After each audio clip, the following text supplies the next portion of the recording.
Cominciamo così, cioè io oggi ho mandato promemoria a chi ha aperto internet, l'ho rimandato la sintesi, dell'incontro del 5 maggio scorso, con la ventina di interventi che ci sono stati. Io ho cercato di sintetizzarli senza farci nessuna sintesi mia, insomma. I temi toccati sono stati molti e sono andati dall'ex ospedale e a Castelnuovo, il discorso che ha fatto Giorgio Sarto, alla questione legata al Castelnuovo, legata a Piazzale Olimpia e al fatto che ci sarà a fianco la nuova stazione di Mestre della metropolitana, questo è Piazzale Olimpia, e quindi Roberto Scarpa ha fatto questo intervento dicendo lavoriamo su questa zona centrale di Mestre in maniera che sia una entrata dalla ferrovia, una vera entrata nella città, la principale entrata nella città dalla ferrovia, per continuare a lavorare ovviamente sulla zona ex Umberto I e sulla zona Piazza Marche, cioè questa è la fascia, insomma. Poi c'è stato l'intervento di Andrea Grigoletto, che ha ragionato in generale la corona dei forti e l'importanza che hanno attorno a Mestre, Forte Marghera, Forte Carpenedo, Forte Gazzara e Verde attorno. Anche lui ha accennato alla questione del Marzenego. La questione del Marzenego è uscita in tantissimi interventi, cosa che non era neppure nominata nei 15 punti che erano stati fatti, è uscita fuori alla grande. Poi c'è stato l'intervento di Stefano, mio fratello, che ha lavorato anche lui su questo discorso, ma in particolare poi sul fatto che ci vuole una variante urbanistica per cambiare la situazione dell'ex Umberto I, di tagliare completamente la previsione del grattacielo sopra Piazzale Candiani, dimezzare le altre due torri o comunque radicalmente ridurre.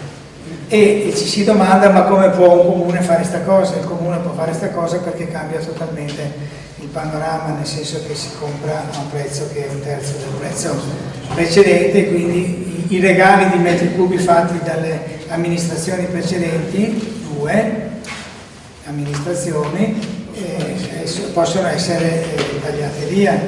E poi c'è stato il cognome, l'ho sbagliato ogni volta, come si chiama? Roberto Marangio. Io a questo punto ho tolto il cognome perché non riuscivo più a Roberto Marangio, che ha riportato il discorso della proposta dell'ex Umberto I. Ricordate che 2 giorni dopo c'è stata la cosiddetta visita guidata importante, che ha avuto un grande effetto anche sui giornali, perché si è cominciato a mettere il naso in quel buco nero. Poi la Carla Dalla Costa ha rimesso l'attenzione al Parco del Marzenego. Il Parco del Marzenego è questo verde, tutta questa zona verde qui che va verso nord-ovest e che va fino a Forte Gazzara e che parte dalla tangenziale, anche prima dalla parte di qua della tangenziale. È una zona che il piano regolatore prevede a parco, ma su cui non si è mai fatto assolutamente nulla. Quindi il discorso che ha fatto Roberto Scarpa e gli altri da Piazzale Olimpia a est continua poi a ovest lungo la direttiva. Qualcuno ha detto che nella riunione di sabato scorso, non mi ricordo chi mi ha accennato, mi ha accennato che nel suo tavolo qualcuno di Venezia diceva: ma perché voi di Mestre tirate fuori sempre il Marzenego? Cioè a Venezia non si sa neanche che esiste sostanzialmente il fiume Marzenego, e per cui l'hanno capito, però in quel tavolo, non mi ricordo qual era sto tavolo perché me l'ha detto qualcuno che mi ha anche scritto, perché poi è stato chiarito come questo asse verde e acqua è un asse in parte recuperabile ancora, importantissimo, tanto è vero che aver riscoperto il Marzenego nella zona di Via Puerio, anche seppur in un tratto breve, ha veramente cambiato una situazione. Insomma, tornando indietro negli anni 50, quando la Fiat e l'impero dell'automobile aveva fatto asfaltare tutta Via Puerio, e adesso anche più bella. Adesso abbiamo visto l'acqua di nuovo. Quella volta, vi ricordate, è stato un po' un caso che abbiamo vinto, no? Una battaglia fatta per 30 anni dalle associazioni ambientaliste, non tutte, perché noi avevamo qualcuno che era decisamente contrario a questa cosa, il centro studi di Mestre, no, contrarissimo. Però le associazioni, e grazie anche ai lavori fatti sempre dal Massari sostanzialmente, le associazioni avevano detto continuamente riscopriamo il Marzenego, ma non ce ne poteva, eravamo arrivati con la Cacciari 2, che il vice sindaco Simeonato di Mestre era d'accordo, e Cacciari ha detto niente proprio in russo, e ha chiuso il discorso, e si è fatto quel concorso strano di Piazza Barche che veniva avanti con un pseudo Marzenego che era 20 cm di acqua messi sopra per far finta che ci fosse il canal Salso, scusate, che veniva avanti, scusate. E quella cosa lì poi sapete che non è andata da nessuna parte ancora, ma c'è stato il no secco. Poi è venuto fuori Orsoni e per caso, vi racconto la genesi di sta cosa, perché è un caso, no? In quel periodo vediamo che scoprono di nuovo il Marzenego perché stavano facendo il lavoro per rifare il manto, perché dopo 40 anni stava crollando, 50 anni. E avendolo scoperto ci siamo riuniti come Amico Albero, è stata proprio una iniziativa di Amico Albero, e abbiamo fatto un sit-in lì sul ponte della Campana dicendo questo fiume non va più ricoperto. E questa cosa ho avuto il culo di, tecnicamente fortuna insomma, di avere a fianco a casa mia che abitava l'assessore ai lavori pubblici, come si chiamava? Maggioni, no? Aveva proprio lo studio a fianco lì. E l'ho fermato e ho detto, ma questa cosa qui, guarda che costa meno che rifare il manto, perché il discorso costa meno, si sente subito benissimo. E lui ha detto, ma sai che hai ragione? È andato di corsa a parlarne con Orsoni, e Orsoni ha detto, certo si fa. E abbiamo fatto quell'assemblea, qualcuno di voi c'era, al Candiani, in cui Maggioni ha detto, per la prima volta in vita mia sono d'accordo con Michele Gualdo, cioè ci siamo scoppiati a ridere tutti quanti, perché quella roba lì aveva capito anche lui che era una cosa che rispondeva a una domanda di Mestre senza spese praticamente, perché ricoprirlo costava di più. Poi hanno andato a non so chi di fare gli argini, potevano farli di erba invece che farli di pietra, però è già un buon inizio. Ci si è fermati prima di Riviera, come si chiama? 20 settembre, perché lì nel frattempo, dopo che era stata tombata, le case costruite erano andate troppo vicino al fiume e quindi riaprirlo provocava un rischio di statica, e quindi giustamente si è fermata lì. Questo per dire che questa cosa del Marzenego è veramente una cosa. Mi ricordo una volta, ai tempi del Massari, quindi stiamo parlando di anni 90, Giorgio e anche l'architetto, quello che era presidente del quartiere quella volta, Radical Verde, come si chiama? Sua moglie Trincanato, quello che sta facendo adesso il museo della Trincanato. Va bene, l'architetto mi sfugge il nome, ha fatto proprio una mostra nel pian terreno dell'emeroteca facendo vedere com'era il Marzenego, ma facendo fare il rilievo a tutti i suoi studenti dell'università e Giorgio Sarto anche lui assieme, per far capire l'importanza di quel tratto del ramo delle Monache, no? Perché quello era il quartiere del convento che adesso l'ha beccato l'M9, quello era il convento delle Monache.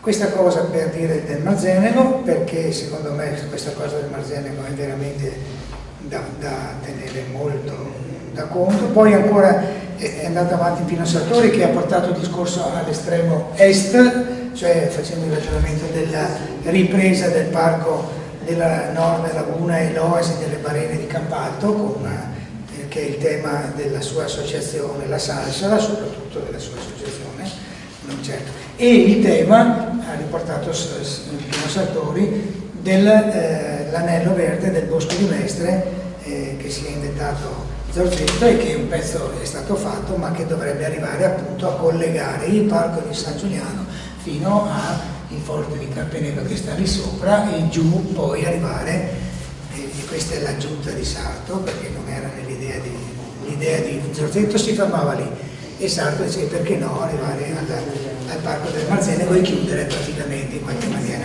Sarto aveva anche una mezza idea di chiudere sotto Marghera, cioè su Marghera. Corrado Balistreri, Corrado Balistreri, benissimo. Corrado Balistreri è è l'architetto che è stato presidente del quartiere e che ha fatto quel lavoro con i suoi studenti ad architettura, perché insegnava ad architettura. Bravo, grazie Carlo. E il discorso di Pino è andato avanti, sempre sul tema del Marzenego e lì attorno ci sono stati altri interventi, Sandro Castagna che ha riportato il rapporto con Venezia e la Laguna, Giovanni Leone, anche lui, che ha detto l'area verde lungo il Marzenego, queste preziosissime, ha ribadito, un certo Carlo Giacomini, che mi pare sia qui presente, ha fatto invece il ragionamento che è l'altro. Adesso torniamo all'altro punto, che è quello della stazione e del disastro che sta nascendo attorno, che è già nato attorno alla stazione, per fare in maniera che la proposta di Carlo è molto interessante, perché non è una proposta di dire no, è una proposta di come fare in maniera che davanti alla stazione si crei un'area pedonale o semi-pedonale che faccia sì che il traffico automobilistico di passaggio non passi più davanti alla stazione, ma si riporti qui dietro, facendo un paio di piccolissimi espropri. Io li ho visti, sono questione di 2 metri, 3 metri, per arrivare a far sì, forse un po' di più, alle spalle di quel nuovo albergo che è stato fatto dietro a Piazza, arrivando in questa maniera dalla rotondetta che viene giù del Cavalcavia, arrivando a superare la stazione via Piave e anche superando via Piave.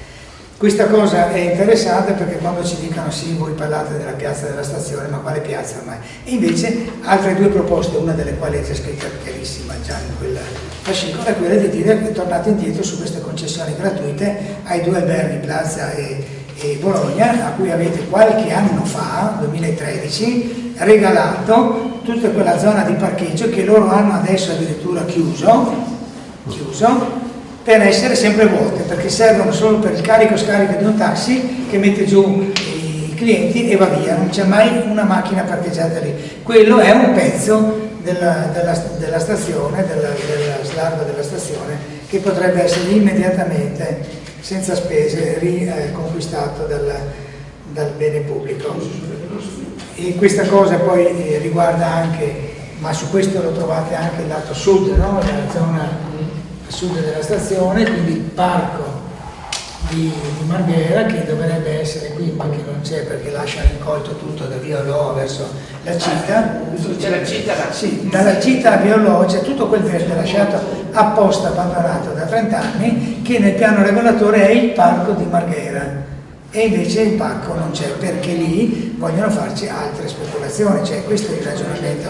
Lasciare incolto vuol dire che la gente dice finalmente fa qualcosa di bello. E poi c'è stato l'intervento, ci sono stati 2 interventi invece in dissonanza su quello che era scritto qui sulla questione emeroteca, ex emeroteca, sia l'intervento di Enzo Castelli, ex presidente della Municipalità di Venezia, e sia poi Sergio Barizza, che è stato da lui richiamato perché intervenisse, di buttare giù l'ex emeroteca per far vedere il Laurenziano, è possibile una forse composizione, una via di mezzo.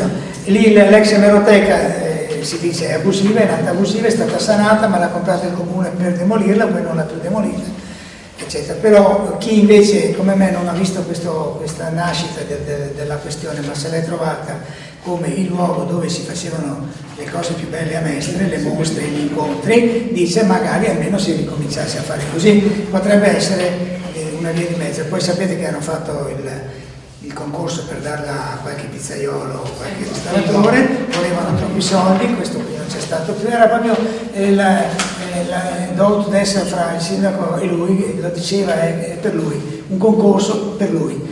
E quello lì ha detto, Pino, come si chiama? Pino. E lui Pino non ha voluto più, costava troppo, e noi gli stiamo dicendo, ma magari per esempio un ristorante lo potreste fare al 3° piano e lasciare 2 piani, uno per le assemblee, le mostre, eccetera, e il secondo per le associazioni. Non regge assolutamente, non regge nemmeno le figurine. Non regge neanche. Però comunque, Michele, leggevo giorni fa, non so se qui. Sì, dal giornale riportava che riparanno l'emeroteca. Che il Palazzo di Fronte l'hanno comprato per 1,5 milioni. Quello entrando a sinistra dalla chiesa, sì, e lì un altro albergo che nasce. Per fare appartamenti. appartamenti e cose. Alberghi, Appartamenti però turistici. appartamenti turistici. Bed and breakfast. Bed and breakfast. Sì, era l'ex sede delle Agne. Peccato che parossi in prigione però. Peccato che parla. Peccato. Lì era dove c'era lo striscione contro Sergio Barizza, quando Sergio era prete lì, vice parroco di San Lorenzo, e lì fuori, siccome c'era anche una sede dell'MSI, mettevano gli striscioni dicendo la Cina è vicina e a San Lorenzo. Erano gli striscioni che attaccavano negli anni 68-70, insomma. Bellissimo film di Godard che hanno... Eravamo nati, però Sergio se lo ricorda bene perché ogni tanto la tira fuori perché gli andava nello stomaco questa cosa qua. Alla fine ci sono stati altri interventi ancora, Antonio della Venezia, sul discorso le priorità. Vi ricordate l'intervento di Antonio? Ha detto basta, abbiamo detto troppo, adesso scegliamo.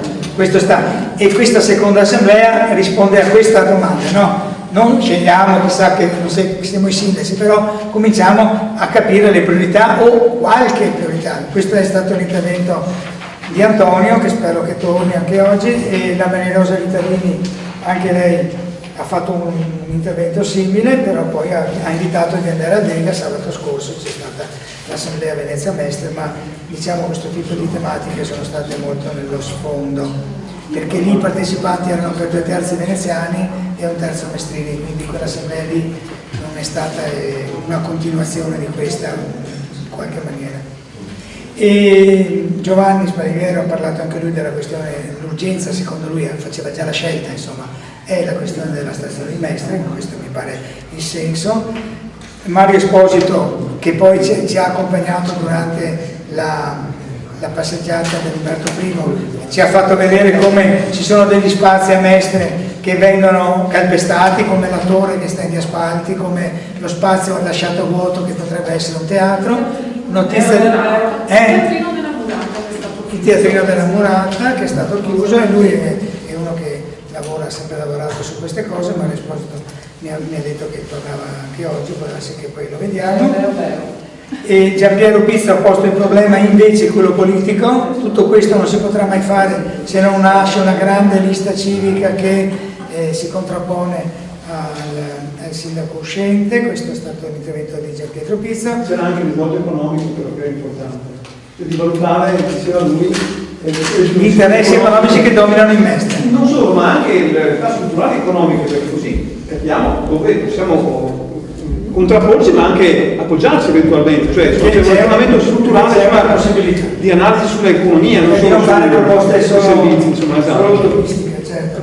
E poi ancora Roberto Cagnelli, che ha detto anche lui un po' come Antonio della Venezia, però ha detto ci vogliono anche iniziative veloci e concrete, perché solo così riusciamo anche a rispondere ai giovani, cioè i giovani ci stanno solo non a assemblee come queste, ma a iniziative, a cose, a flash mob o cose così che possono essere interessanti.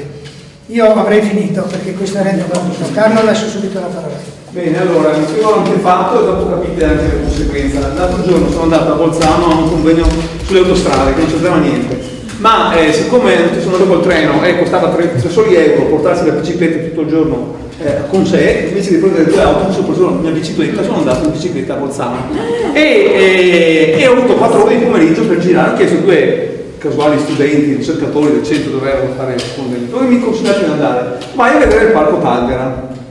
Sono andato a vedere il Parco Talvera, sarà stato il primo giorno di sole dopo settimane e settimane di pioggia, ma c'erano migliaia di persone lungo il fiume, il Talvera, che non è l'Adige ma è il Talvera. E la bellezza di questa cosa è che il fiume era forse anche solo una scusa, cioè c'è la parte naturalistica con le acque lì torrentizie, quindi anche percepibile l'udito, è una cosa spettacolare che il nostro fiume spesso fermo quasi, ma il fiume come scusa di sequenza di servizi pubblici.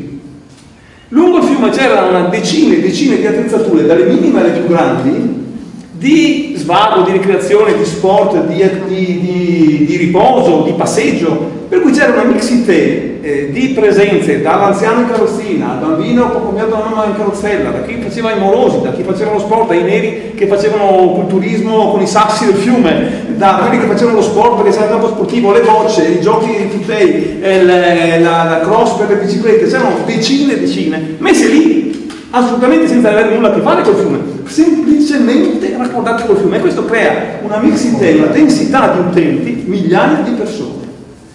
Poi il fiume andava avanti, poi il fiume, insomma, poi c'erano altre cose. Una parte del fiume è ciclabile, l'altra sponda solo pedonale, dentro il scusa ai pedoni, perché c'era un follamento tale, gente sui prati che prendeva il sole. È una cosa spettacolare. Allora, il pensiero che mi viene è quello di provare a ricostruire una unitarietà di sistema anche su Mestre, perché noi abbiamo fatto questo ragionamento sul parco del Marzenego guardando ad ovest, ma in realtà c'è anche il centro e l'est. Allora, il fiume potrebbe diventare la scusa anche semplicemente di localizzazione additiva di cose che sono già previste, magari altrove, magari altre aree standard, ma che vanno forse spostate o che vanno concentrate prioritariamente lì, per creare una spina di frequentazione, di animazione, di vitalità, di utenza mista sul fiume che diventa di per sé poi attrattiva, che diventa un percorso continuo da Martellago alla Gronda Nord, perché attraverso l'Oselì si va fino all'aeroporto e si può scommettere di superare prima o poi l'aeroporto con una ricongiunzione di continuità di fascia di Gronda e andare fino alle foci del Dese, da lì risalire, no, sono immediatamente al di là. Allora bisognerebbe capire, noi disegnatori, forse progettisti, ma anche la città stessa, lanciare questa idea di grande trasversale verde dell'intera città, trasversale centrale proprio da est a ovest, su cui concentrare prioritariamente le iniziative per liberare tronchi occupati, per completare le piste, per realizzare i percorsi, per realizzare i passaggi. Abbiamo tutto il tratto dell'Oselì, che è Marzenego, anche se noi forse non ce l'abbiamo presente, ma voi guardate, quella striscia dal centro lì, dove lo illumino io adesso a scendere, guarda qua, esatto. È già frequentatissima, però è misconosciuta, non sempre continua dall'altra parte, in parte interrotta. Il transito in centro è casuale rispetto a Riviera, come si chiama? Riviera Magellana? No, viene Vespucci dopo. Sì, ma dopo da Riviera Vespucci si distacca. E da un lato è interrotta dalla casa di cura del Policlinico, ma potrebbe essere riaperta con facilità. Dall'altro ci sono delle interruzioni. Questa è Riviera Marco Polo.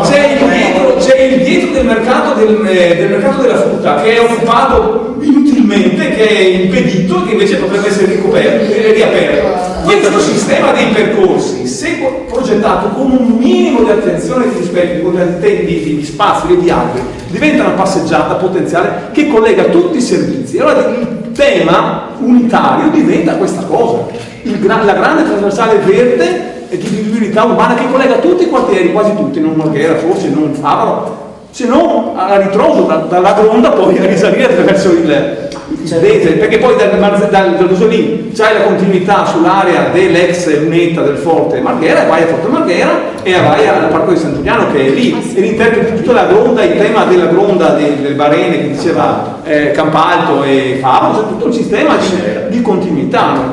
Quindi veramente diventa un disegno, se ce l'avessimo in testa e avessimo delle priorità, diventa un'innovazione di grande intimità e diffusione della città, praticabile e attrattiva per tutti. Dal Marzenego, poi come qualcuno diceva l'altra volta, si risale al Cimetto e arrivare quindi a tutta la spina di verde del quartiere Pirignano pure, non solo del Forte di Bagazza davanti alle spalle, perché c'è il passaggio del Cimetto, quando il Cimetto in parte artificializzato, c'è una idrovoro alla fine che mi ha rotto, diciamo, la continuità idraulica, ma si può anche destinare, ci sono tutte le zone verdi riconosciute come ambito SIC, addirittura se non sbaglio lungo la zona libera c'è l'area dell'ex go-kart, attraverso la tangenziale lì si arriva all'area del parco del Pinaghetto, no? E immediatamente dietro, cosa che anche l'assessore ha capito perché qualcuno gliel'ha raccontata, che con questa spina si può arrivare fino al Marzenego dal Pinaghetto. Quindi questa cosa diventa una trama di continuità veramente innovativa, ecco, diciamo, rivedendo cose che ci sono, cose che abbiamo detto, cose che abbiamo tralasciato magari indietro, che invece può diventare una proposta di grande respiro, ecco, diciamo, e di qualità notevole. Non so Giorgio a questo punto può iniziare. No, dicevo che discorso giusto di un fascicolo di urbanistica democratica e di altre associazioni del 1985, pubblicato da Quartiere Comune e dalle associazioni. Ci sono le trame di una delle prime proposte complessive con le trame di pedonali e ciclabili urbane e cosiddette ambientali. In quelle ambientali c'è la fascia est-ovest, lungo il Marzenero fino a Forte Marghera, Campalto, eccetera. Col censimento, tra l'altro, e anche il rilievo di edifici storici lungo il percorso e così via. Tra l'altro, a quel tempo era possibile che il Comune acquisisse, non dico gratis, ma pressoché gratis, la Villa Barbaric sul Marzenero, che è baricentrica tra Ciprassina e Zelerino e poteva essere la biblioteca e servizi di quartiere servita dal mezzo pubblico da una parte e da un argine da rendere percorribile dall'altra. Puoi dire qual è questa villa, spiegare meglio, venendo da Mestre? Sì, il fascicolo si chiama... No, la Villa Barbaric. Sì, ti arrivo subito, ma il fascicolo si chiama Dal Marzenero alla Laguna, è stato scansionato, quindi potremmo metterlo online, è già online il sito ilfiumemarzenero.it. Tutta una parola, il fiume Marzenero.it. Sì. Dicevi, Villa Barbaric adesso è privata, Anzi, è diventata un albergo, ristorante. A sud del Molino, a valle del Molino. È una villa del 500, affrescata. Ma dove la vedi? Vedendo dalla Milanese o dalla Castellana? È di fronte alla strada che va all'ospedale, Sì. di fronte alla strada che va all'ospedale di Castellana. Da destra vai all'ospedale e a sinistra c'è la villa, la vedi dalla strada. Vedi, no? E là c'era un ponte in mattoni, è stato rifatto in legno e quindi comunica anche tra le due sponde. Diciamo che i gestori del ristorante, albergo, bar cercano agganci col pubblico, quindi ho visto anche con agricoltori, come si chiama agricoltura? Sociale, urbana. Sì, lì terraferma. va bene, hanno cercato agganci anche con quelli, eccetera. Comunque, insomma, il discorso che si apre è quel tratto di parco del Marzenero che è da fare, si potrebbe fare per tappe senza grande spesa. Il colmo è... Il rilievo fatto dal centro studi storico quella volta con il forum, si chiama il Patio di Fiume, arriva fino alla Roselini e alla foce.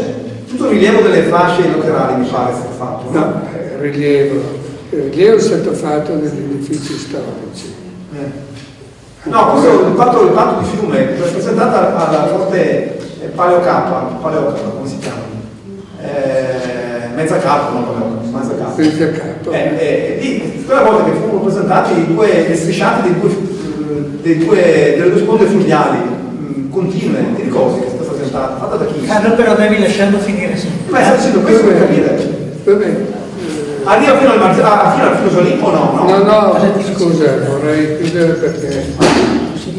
Allora, è chiaro che occorrerebbe un gruppo di lavoro che anche col tavolino, meglio col PC, che riprende quel metodo di urbanistica democratica che ha accumulato a un dato momento cose in grado di gestire la città. Infatti la Giunta Casellati ha realizzato alcune di quelle proposte e è un ragionamento, si diceva, che va dai marciapiedi, quindi dalla mobilità con i tuoi piedi, fino alla conoscenza seria delle esperienze internazionali. Cioè, voi capite, se andate a Copenaghen, se andate a Stoccolma che sono le città europee. Ogni anno una città europea diventa tipo Matera adesso. Cosa hanno fatto queste città? Hanno fatto pezzi nuovi di città o recuperati pezzi esistenti in modo esemplare e quindi occorre sempre una visione globale assieme alla visione degli obiettivi specifici, perché se no non si arriva, cioè si agganciano piccole comunità che ci tengono a quell'obiettivo e questo è sacrosanto.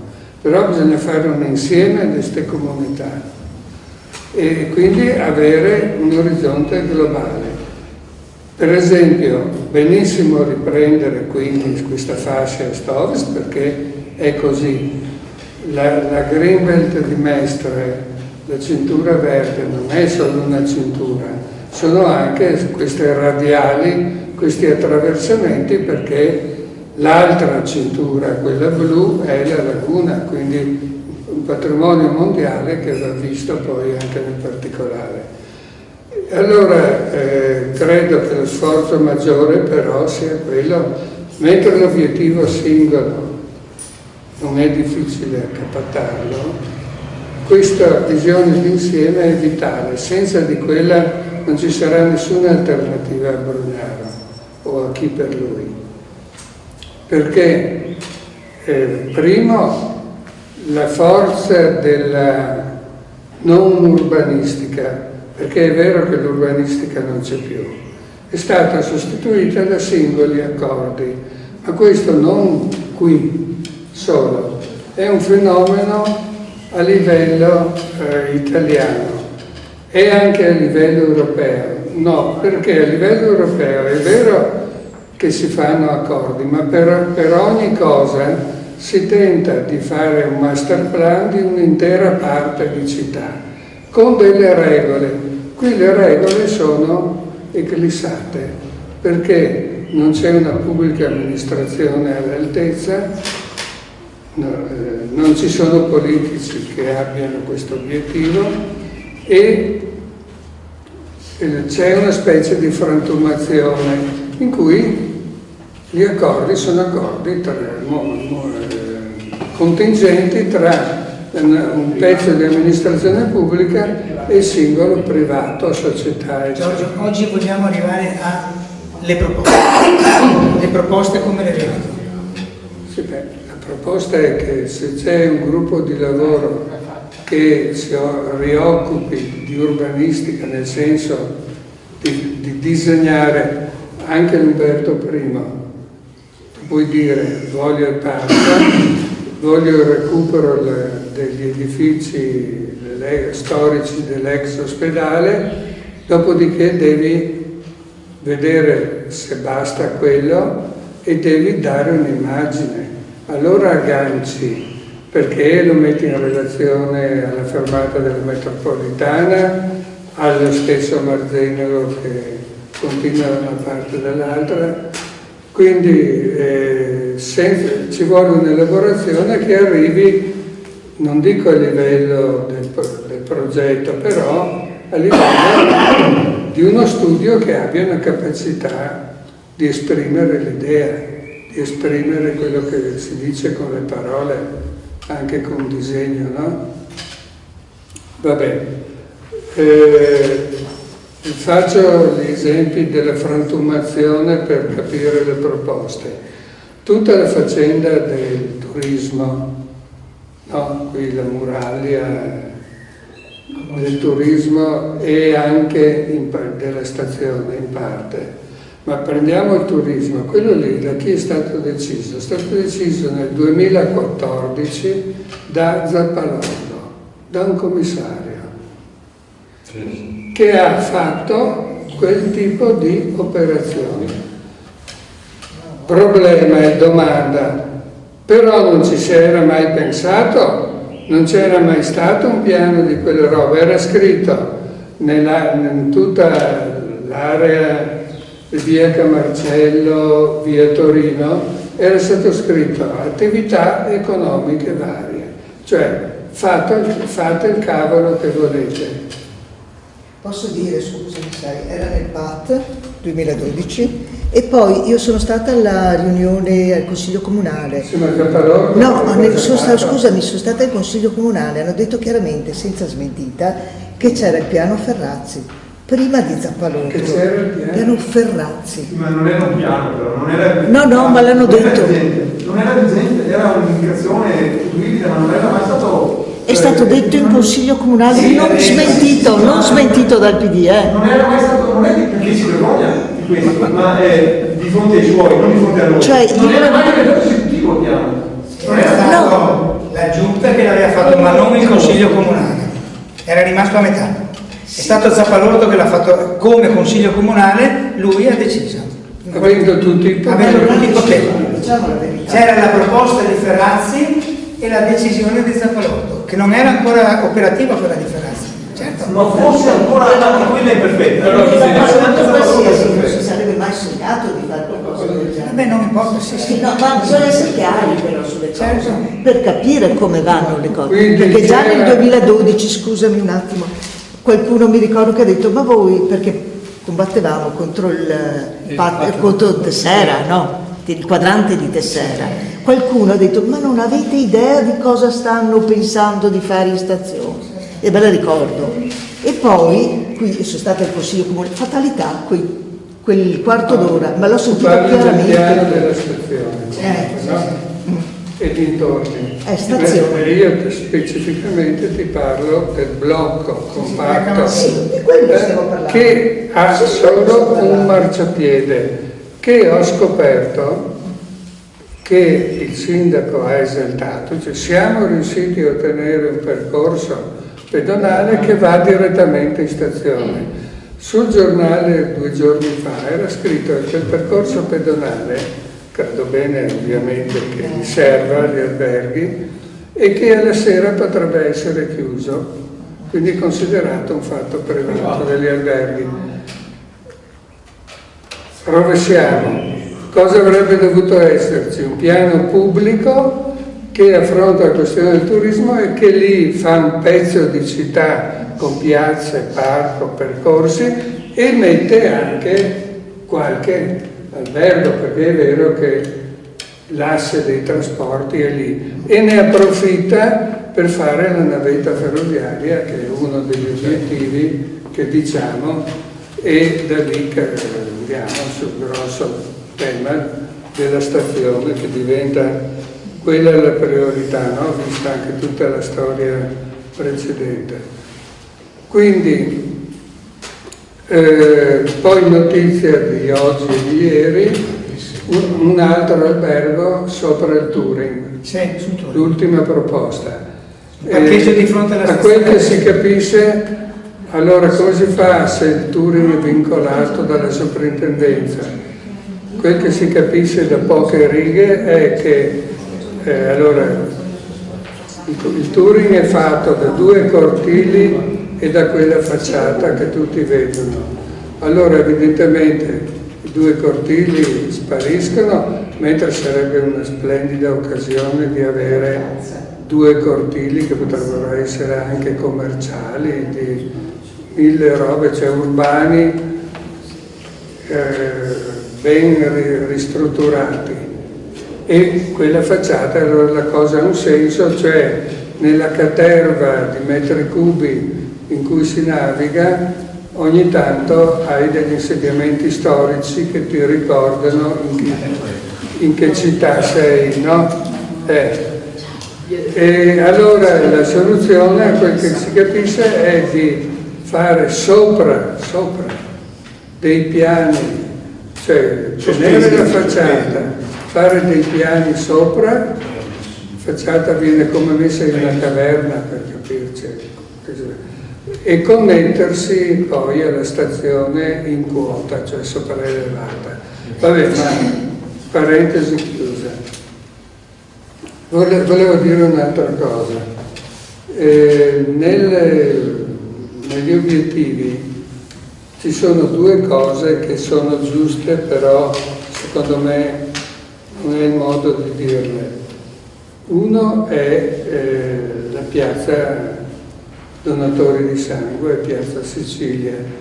Allora, che la piazza deve essere rifatta, sacrosanto, deve essere un obiettivo, perché l'operazione lì delle lamiere, anche se firmate, e del, come lo chiamano, quello del... Il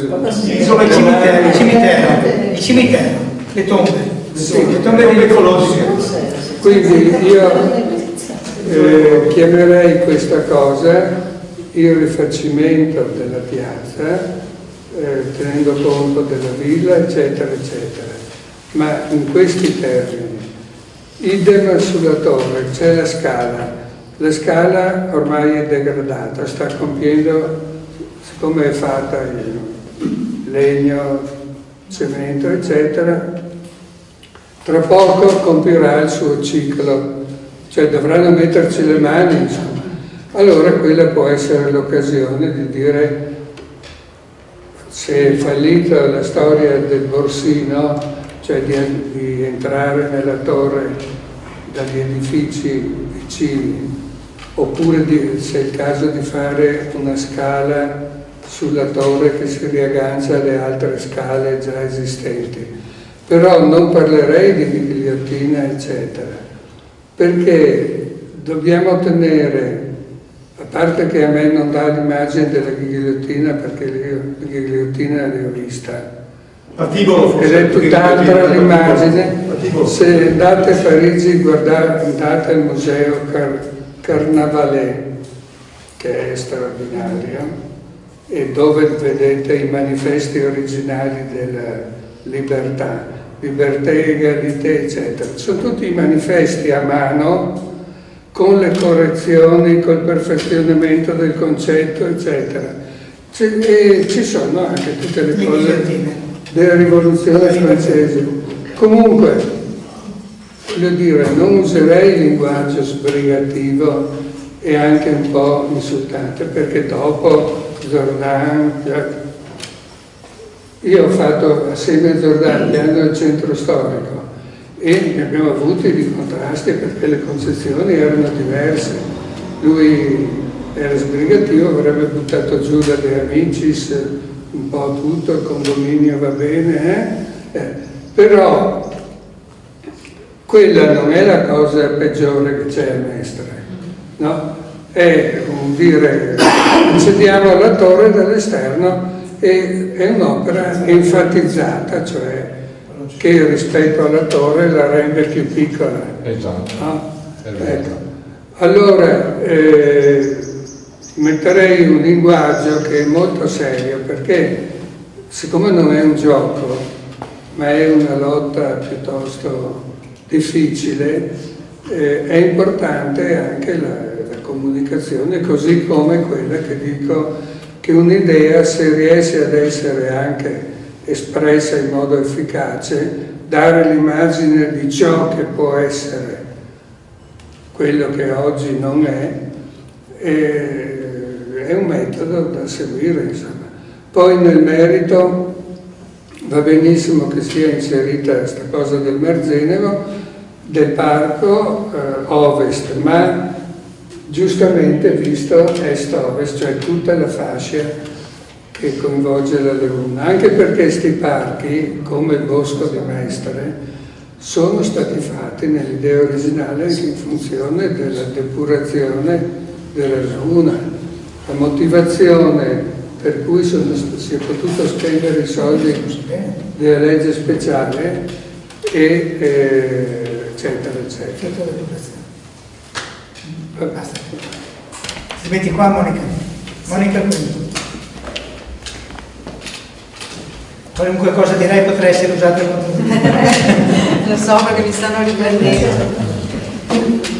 Allora, io sto seguendo insieme a tante associazioni che hanno aderito il comitato ex Umberto I, abbiamo fatto una passeggiata il giorno 7 maggio, a cui molti di voi hanno partecipato, per valorizzare quella che è l'area dal punto di vista del concetto di bene comune, cioè quest'area non è soltanto un'area che ha un valore di mercato e che ha subito, diciamo, i fallimenti che ci hanno accompagnato per 12 anni in un buco di degrado in centro di Mestre, perché quello è l'immagine di un fallimento di economia di mercato, perché è il mercato che ha fallito in questo caso, ma quell'area non ha solo un valore di mercato. Noi abbiamo cercato di sottolineare il fatto che quell'area ha un valore di bene comune. Che cosa significa bene comune? È un valore riconosciuto dalla collettività.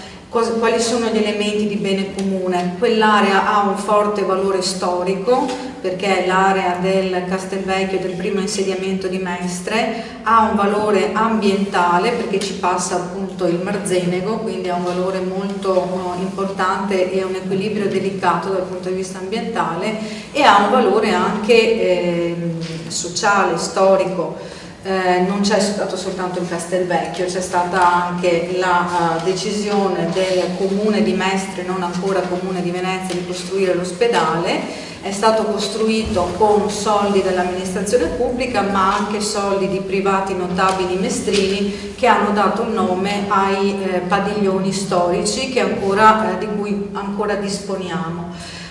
Per un secolo, dal 1906, dall'inaugurazione dell'ospedale, fino al 2007, anno dell'abbattimento, quell'area è stata l'ospedale dei mestrini, dei veneziani, dei comuni di Mestre, di Venezia, che si sono curati, sono morti, comunque anche quella è storia vissuta, voglio dire.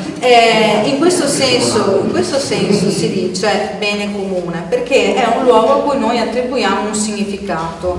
Questo significato di bene comune supera ampiamente attualmente il valore di mercato, che è di 15 milioni di euro, che è un valore di mercato molto basso rispetto alle possibilità urbanistiche della zona. Questa passeggiata che abbiamo fatto ha avuto molto successo, perché secondo me i cittadini riconoscono i valori delle cose e gli spazi vissuti. Ha avuto molto successo, siamo andati sui giornali e il giorno seguente c'è stata una risposta della Giunta Brugnaro attraverso l'assessore Paola Mar, che è assessore al turismo, che ha voluto darci una risposta dicendo che è inammissibile che il comune acquisti l'area, dicendo anche testualmente, lo riporto testualmente perché è molto importante, che il comune non può fare una pianificazione di quella zona perché non è un pianificatore uno sviluppatore di aree, e che il comune ha il ruolo di facilitatore dei privati. Se andate su internet lo trovate, questo articolo esiste, non me lo sto inventando. Complimentoni. Sì, allora, esatto, vabbè. Comunque queste sono le risposte testuali che la Giunta Brugnaro ha dato. L'idea qual è? L'idea è di continuare questa battaglia, perché questa battaglia è una consapevolezza della cittadinanza che attira l'attenzione anche mediatica e disturba un po' la non azione della Giunta Brugnaro, che vuole appunto facilitare solo i privati e non vuole fare nessuna pianificazione, e manteniamo la variante improponibile delle cubature edilizie spropositate che nemmeno il mercato sarebbe in grado di assorbire.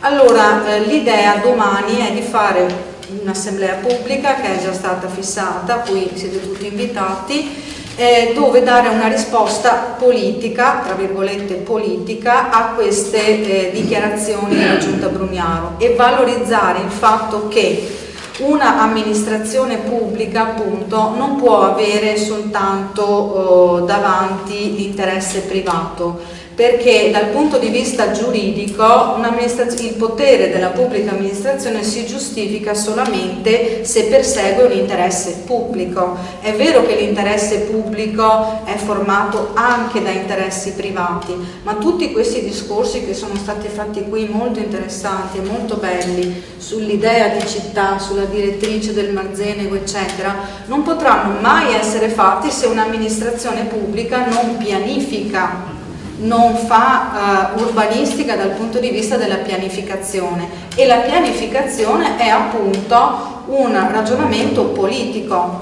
perché se io faccio pianificazione non posso lasciare solamente alle forze di mercato la possibilità di disegnare lo spazio in cui viviamo, perché la pubblica amministrazione ha proprio lo scopo di avere una pianificazione secondo i bisogni della città. Sappiamo tutti che la zona dell'ex Umberto I ad esempio è emblematica perché ha delle possibilità enormi di valorizzazione, anche per quanto riguarda i vecchi padiglioni di cui il Comune non vuole parlare, di cui dispone e non vuole parlare. C'è la tecnica che diceva Michele, su cui sono molto d'accordo, di lasciare abbandonato per poi dire il privato viene a salvare. Adesso c'è un buco, l'abbiamo avuto per 12 anni, ci sono le pantegane, ma arriva il privato che pulisce tutto, fa un bel supermercato o qualcos'altro e sistema quello che il pubblico non è in grado di fare. In realtà il pubblico non lo vuole fare, anche perché se noi, la nostra proposta, che qualcuno dice è improponibile, di acquistare l'area, è una proposta dove le provviste economiche del Comune ci sono, perché sono state date dal Patto per l'Italia di Renzi, ci sono i patti per le periferie, ci sono molte provviste e il PON metro, esattamente, quindi i soldi ci sono e non sono soldi diciamo generici, ma hanno proprio specifici per la riqualificazione della terraferma. Non stiamo parlando del Comune di Venezia in generale, ma ci sono delle provviste economiche proprio per quello. Allora la mia provocazione è questa: quando un'amministrazione pubblica dice noi siamo i facilitatori dei privati, io rispondo dicendo che questa frase viene usata spesso nella narrativa dei pubblici ministeri quando parlano di abuso d'ufficio. Il disvalore giuridico del facilitatore dei privati, dopo ovviamente la norma penale richiede anche altri elementi, cioè il fatto della prova di un vantaggio economico o di un danno. Non voglio parlare di penale, però il disvalore giuridico esiste. Una pubblica amministrazione non può dire noi siamo i facilitatori dei privati, perché tu sei giustificato nel tuo potere autoritativo perché devi perseguire l'interesse pubblico. Quindi siamo al limite dell'abuso d'ufficio quando qualcuno in una pubblica amministrazione risponde così. Quindi questo è un discorso anche politico che io vorrei fare, no? Di coscienza, perché indipendentemente da chi si proporrà come anti-Brugnaro, avere la coscienza di una città che persegue un disegno di interesse pubblico significa dire a qualunque proposta politica: guardate che se voi non perseguite l'interesse pubblico noi ci opponiamo come cittadini, e ognuno ovviamente sceglierà ha le proprie idee politiche, però questa deve essere la piattaforma su cui sfidare anche le forze politiche che alla fine si opporranno o vorranno dirsi alternative alla giunta Brugnaro. Stefano, aspetta una cosa, perché ho parlato del buco nero del primo. Ecco, questo buco nero ha scritto un minimo vantaggio ai cittadini. Il parcheggio, capiamo benissimo che parcheggi a Mestre sono talmente rari che quasi i mezzi pubblici sono già anche questi scadenti e bisognerebbe potenziarli non poco. Però se uno viene a Mestre sa che meno in quel buco trova la possibilità di parcheggiare, ma di questo il Comune non ne ha trovato poi beneficio, anche perché è un parcheggio a pagamento, è un parcheggio libero. Su questo, se viene realizzato il parco, mi potrebbe andare bene. Come pensate di poter impegnare magari qualche altra area per dare ai cittadini la possibilità di entrare a Mestre e poter parcheggiare? Perché poi il discorso è che il commercio langue è perché se vai nei centri commerciali il posto parcheggiare lo trovi.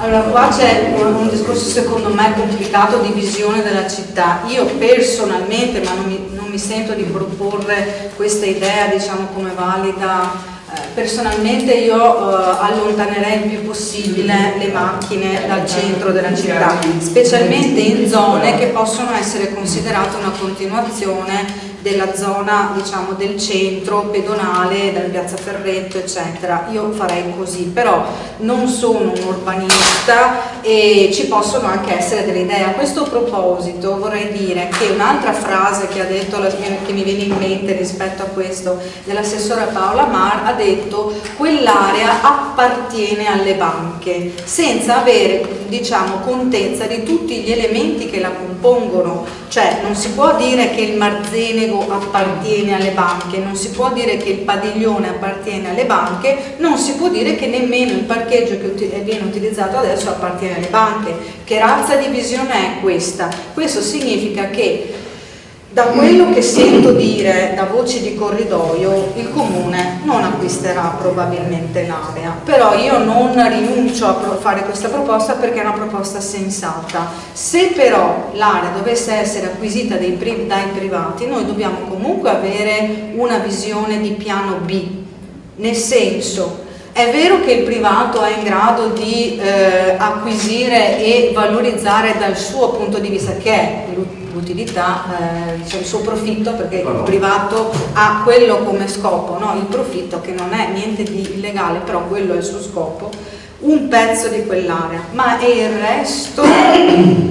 resto ci può essere la componente anche del parcheggio, anche se io ho un'idea diversa, ci può essere la componente del valorizzare comunque l'area del Marzenego, togliere la rete, come diceva appunto la Carla, che ci darebbe la possibilità di vivere il Marzenego e di guardarlo invece che escluderlo dalla vista. Ci sarebbe comunque la possibilità di pensare quell'area anche con il privato dentro, perché dobbiamo essere pronti comunque ad ogni evenienza. Grazie. Luca, mettiti là, ma non ti riesci a riprendere i capelli? E poi c'è Stefano che ha chiesto la parola, va bene? Scusate, vabbè, vengo qua per questo. Io volevo che tu parlassi anche degli alberi dell'ex Umberto I, se hai voglia, perché li hai studiati un po'. Io ho anche una domanda su Umberto I. Vai, Luca. Una domanda, la paura più grande, cioè che entri il privato dentro l'Umberto I e che però tutta quest'area venga venduta a lotti ai privati. Abbiamo una risposta, cioè il Comune su questo ha dato almeno delle garanzie di mettere dei paletti che almeno la compravendita venga fatta in blocco? Assolutamente no, perché il Comune non ha voluto nemmeno, quando hanno detto noi non siamo sviluppatori di aree, rispondono che loro non hanno bisogno di trovare una pianificazione alternativa alla variante delle 3 torri, c'è ancora là, è ancora lì, le torri sono ancora lì e il Comune dice io non ci metto mano, anche perché quella variante è comunque un diritto che viene acquisito di cubatura edilizia, che fa molta gola ai privati, nel senso che io acquisto per pochi soldi un'area, però dopo la posso sviluppare nel futuro e farci dei profitti molto alti. Quindi l'idea del Comune è di non toccare nulla. Loro dicono noi non siamo sviluppatori di aree, come se un'amministrazione pubblica non dovesse fare... Implicitamente, quindi il Comune sta dicendo che al momento non è previsto quindi un frazionamento, cioè chi acquisisce i diritti sull'area. Il Comune dice solo questo: chi compra può fare la stessa cubatura di prima. Esatto. Quando l'hanno veduta a 50.000 euro, quando l'hanno a 50.000. Ecco, questo è il problema, che non è che il prossimo Finisci il tuo intervento e poi no, scusate, finisci il tuo intervento. No, l'idea è questa, che se poi chi acquista rivende a lotti, allora sì, è un disastro, perché non c'è la possibilità di avere una regia unica su che cosa fa ogni singolo privato del suo piccolo lotto, e non c'è più la possibilità di dover fare, che ne so, in maniera unitaria rispettare degli standard a verde o delle cose per la cittadinanza, perché essendo tutto frazionato si ricalcola tutto dopo sulla singola frazione. Però non sono un tecnico, immagino che però sia questo il... Torniamoci qua. Stefano, anche vieni qua Stefano, perché spiega anche un po' meglio il discorso dello scambio cubatura, c'è da sapere. Non lo so come va a finire. Comunque io voglio dire invece prima di tutto 2 concetti generali. Se noi abbiamo vinto alcune cose, potrei citare la più famosa, la pista ciclabile, è perché sei arrivato con proposte credibili nel momento in cui si stava per decidere, perché tu puoi proporre le cose bellissime e ti dicono fra 20 anni può darsi che quella roba qualcuno la faccia. Allora c'è un momento particolare che è questo, adesso vediamo perché, in cui si stanno decidendo adesso alcune cose, per cui la cosa che vorrei che tutti avessero molto chiaro è che se si riesce a fare la battaglia nei prossimi mesi, a parte il motivo politico, fra un anno ci sono elezioni per cui la giunta deve stare un po' più attenta perché Brugnaro si sentirà forse anche sicuro, vedremo, però comunque è sotto esame quest'anno, da adesso a un anno. Quindi a parte l'aspetto politico c'è l'aspetto amministrativo, per cui su alcune di queste partite si sta giocando la decisione nei prossimi mesi. Vorrei ricordarvi, per quel che vedo io, le 3 più grosse, anzi da ieri ce n'è una quarta. Da ieri, perché se avete letto il Gazzettino di ieri, e se no l'ho appena portata qua una copia che è in mano Carlo, da ieri c'è una quarta mega partita in discussione. Allora io vorrei segnalare che la cosa che lei stava dicendo non è solo, che va ovviamente benissimo, un tema politico, l'interesse pubblico rispetto all'interesse privato, è anche un problema giuridico. Giuridico. Allora, e vi ricordo anche che su alcune di quelle più grosse partite di cui si sta decidendo qualcosa adesso, noi vuol dire firma Ecoistituto, firma Venezia Cambia, firma, non mi ricordo se sarà Italia Nostra, abbiamo presentato proprio su queste cose, adesso diciamo 2 parole in più, osservazioni al piano degli interventi. Non ne sto parlando per dire che bravi, sono fatti giuridici che fino a oggi non hanno neanche provato a rispondere, ma c'è di più. Le cose che sto provando a dire secondo me sono quelle decisive, perché noi possiamo dire decine di cose più o meno intelligenti e belle, ci sono alcune che si giocano su questi fatti qua, giuridici. Allora, i 110 su 550, se non ricordo male, proposte private al piano degli interventi, che vuol dire il nuovo piano regolatore di Mestre, le 110 scelte come prioritarie dalla Giunta, sono scelte che vanno tutte, a proposito del tuo discorso di poco fa, tutte dichiaratamente nell'interesse privato, e questo è già un problema. Ma il secondo problema è che ci sono, tra cui quelle che citavo, adesso ne parliamo un attimo, quelle che avevamo fatto noi, che sono sullo stesso piano, però alcune le hanno scelte l'interesse privato e alcune sono pubbliche, rinviate al giorno di San Mai, perché si chiamano idee, che potremmo discutere fra 10-20 anni, chissà quando, e quindi loro avevano l'obbligo di metterle a confronto sullo stesso argomento. Se ci sono proposte diverse, tu ne scegli una e rispetto a un'altra, una nell'interesse pubblico, dico io, ed è dichiarato ed è dimostrato, e l'altra nell'interesse privato, come minimo sei obbligato a metterle a confronto, ma c'è di più. Gli accordi di cui mi pare stavi parlando tu, se non ho capito male, ma sono arrivato in ritardo e dovrò andare via anche prima, per cui mi scuso in anticipo, ma devo per forza muovermi dopo. Gli accordi pubblico o privato che cambiano il piano regolatore vigente, in cui 2/3 se non 3/4 delle 110 proposte prioritarie di questa Giunta erano state bocciate negli anni precedenti, perché in contrasto col piano regolatore vigente. Perché tu, se cambi il piano regolatore per fare l'interesse dei privati contro un piano regolatore vigente che ha fatto già bocciare 2/3 di quelle proposte, non ho tempo di ragionare, sono 110, sono tante le cose, Parliamo di alcune di quelle di cui però sto parlando sui principi di fondo di questa storia qua. Allora, non capire che su alcuni di questi argomenti, vi cito i tre su cui devo dire, uno è Umberto I, l'altro è la stazione di Mestre, quell'altro è Iauloa, e da ieri torna fuori via Piave e via Cappuccina, che è una mega pega. Se avete visto il pezzettino di ieri... Ne ha parlato Giorgio prima, tu non sei, ne ha parlato Giorgio prima. Sì, ho capito, vi sto provando a dire quello che penso io di quella cosa lì. Sono occasioni da prendere immediatamente in mano, perché se non c'è una battaglia politica su questa cosa forte e alta, le perdi di sicuro. Perché?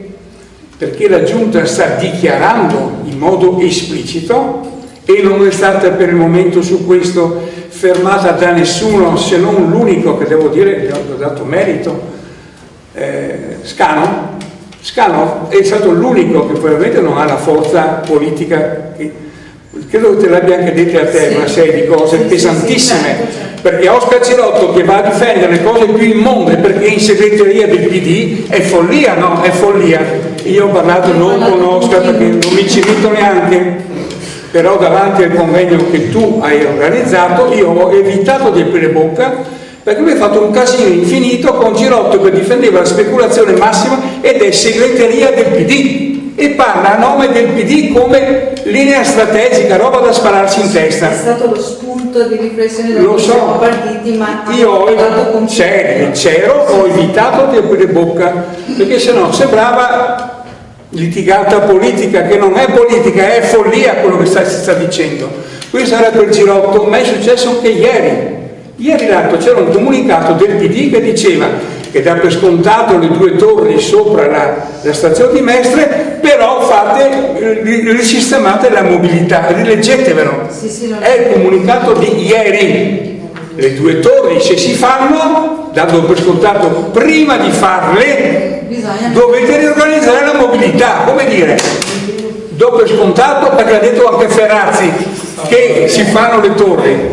Io sto dicendo che è roba da matti, perché questo è il nuovo PD, non è il vecchio PD, è quello di oggi, però nessuno ha sollevato queste cose. Io stesso ho evitato quel giorno di dirlo perché sennò sembrava, siccome era tutta una roba virgolette di sinistra, sembrava che me la prendessi con la sinistra, ma non volevo dire. E so anche che Scano ha detto a me, ho evitato di andarci perché non esiste, anche lui, stessa roba mia. Stefano, vai avanti. No, ma vi sto spiegando che il problema è giuridico prima che politico, perché è pazzesca sta roba, no? Stiamo parlando di robe folli in cui persino il PD le dà per scontate, che non si può fare niente. C'eri, le sentite, quelle di ieri e di ieri. Allora torniamo un attimo al di là del PD che mi interessa poco, ma mi interessa invece il problema su cui la battaglia non viene fatta. L'unico che l'ha detta e scritta è appunto Scano, tutte e 2 le volte l'ho sentito, tutte e 2 le volte ha posto il problema vero, perché quelle robe sono illegittime, prima di tutto sono illegittime, perché tu per gli accordi, non ho voglia di fare cose giuridiche adesso, però gli accordi pubblico-privato che si richiamano sul piano degli interventi su tutte queste mega operazioni in legge regionale, si possono fare gli accordi pubblico-privato se nell'interesse pubblico, ma sono dichiaratamente nell'interesse privato, solo che danno tutte le cose di paglia perché hanno fatto questi accordi negli ultimi anni, un po' meno peggio dice Ferrati, può anche essere, non voglio discutere, ma avendoli già fatti loro magari un po' meno peggio, hanno tutti stanno zitti perché si vergognano. Allora la battaglia prima di tutti, e qui il problema è giuridico perché qualcuno deve in mano gli avvocati, per Dio, queste robe sono, ho detto, illegittime.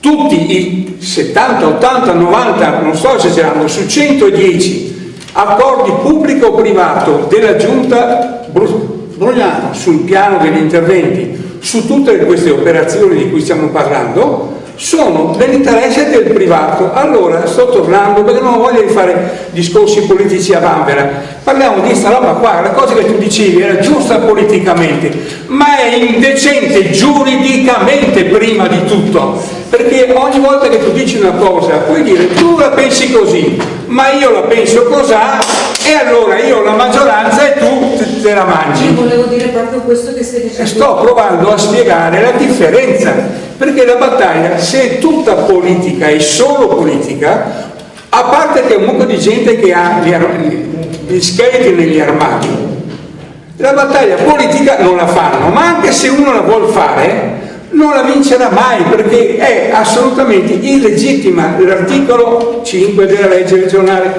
chi vuole vada a vedersi questi accordi, sono tutti accordi che si possono fare tra il pubblico e il privato nell'interesse pubblico, ma è dichiaratamente, in modo spudorato, interesse privato. Aggiungo alcune parole perché lo so che sto parlando del tema a monte, ma è questo il tema vero. Allora, quando i tre grandi convegni al Lido c'ero, tutte le volte c'ero sempre, e ho evitato di rompere le scatole, perché davanti c'erano 300 ingegneri, architetti e geometri, in cui De Martini ha detto le cose che ricordo. Non l'ha detto la Mar lo dice, ma è niente. Quando agli ordini professionali riuniti al Lido a Venezia, in via Forte Marghera, con la sala piena di 300-400 persone, con i presidenti degli ordini professionali, ingegneri, architetti e geometri, quindi lì c'erano tutti quelli che poi fanno i lavori. De Martini è arrivato a spiegare ogni volta a tutti quanti: voi dai vostri committenti, sto parlando della Mar, ma la Mar tu l'hai usata ancora una volta sul piano politico, ti sto dicendo sul piano giuridico. De Martini davanti a 300 persone dice: io mi impegno davanti a tutti, nessuno ha aperto bocca, potevo farlo solo io, e non l'ho fatto perché ero sempre io e solo io a rompere i coglioni. O si muove un po' la città e le teste pensanti, oppure basta. Non è possibile che fai la macchietta, perché ne ho parlato con Vecchiato di queste robe, cazzo dico, ma qualcuno comincerà a dire queste robe. Ma anche Vecchiato dei problemi, perché lui aveva già litigato con Cacciari su una serie di cose, perché ci sono tutta una serie di problemi antichi con Orsoni, con Cacciari, e c'era una serie di storie, per cui è difficile che gli architetti, gli urbanisti, quelli che dovrebbero e gli avvocati dicano chiaramente. E Martini ha detto mi impegno a farvi per ognuno di voi la variante al piano. Guarda che conosco le parole a memoria perché le ho ripetute 3 volte davanti a tutti. Io mi guardavo di come era una volta ai miei tempi. Dire queste robe voleva dire denuncia il giorno dopo, denuncia, ma non discorsi. Era follia. Tranquillo, io mi impegno, se voi convincete i vostri committenti, cioè quelli che hanno i soldi, io mi impegno a farvi la variante del piano regolatore su misura per ognuno di voi, ma sono robe marziane. Io sto quello che sto dicendo, prima o poi verrà se c'era quel dibattito con Ferrati e De Martini, forse era una volta che andavo fuori io a dire un po' di cosette, però io non ho voglia di fare battaglia adesso con il nuovo, vediamo se cos'hanno col PD. Vorrei fare la battaglia con Brugnaro, perché fra un anno la città la svolti o non la svolti, se c'è un minimo di aggregazione, perché sennò devo cercare di capire chi è il pericolo. Il pericolo si chiama Brugnaro e si chiama assessore De Martini, che ha già fatto 550 decisioni singole, le ha già fatte, le ha votate in consiglio di giunta comunale l'anno scorso e nessuno ha aperto bocca, tranne 2 associazioni di Venezia. Venezia Cambia e Costituto, insomma noi, e il Forum Arsenale, perché tutte le osservazioni di interesse pubblico sono state messe in un angolo, tutte, e tutte le private, anche le più immonde, sono state messe addirittura prioritarie.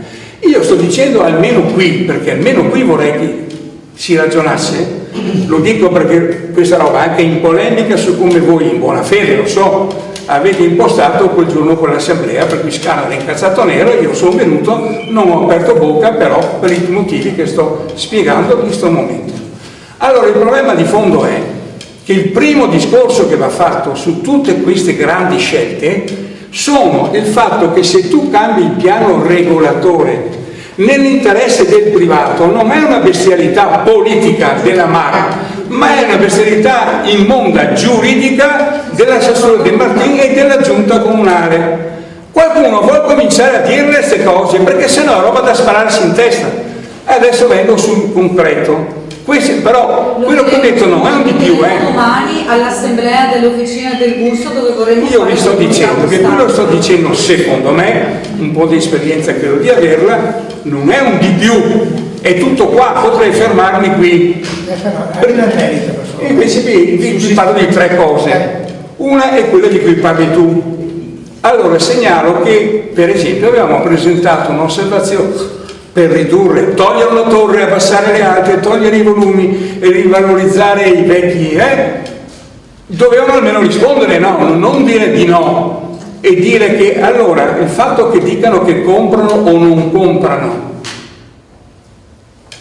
a 15.000 invece che a 50.000, anche quella roba lì l'ha fatta Massimo Cacciari, è chiaro che l'ha fatta Massimo Cacciari, no, voglio dire che la gente non ha ancora capito, quelle follie, quelle cubature lì le ha fatte per dare i soldi e quindi la città non esiste, esiste fare soldi, ed è la stessa cultura, idea di De Martini, identica. Conta solo chi ha più soldi e chi investe di più avrà una variante su misura, è chiaro?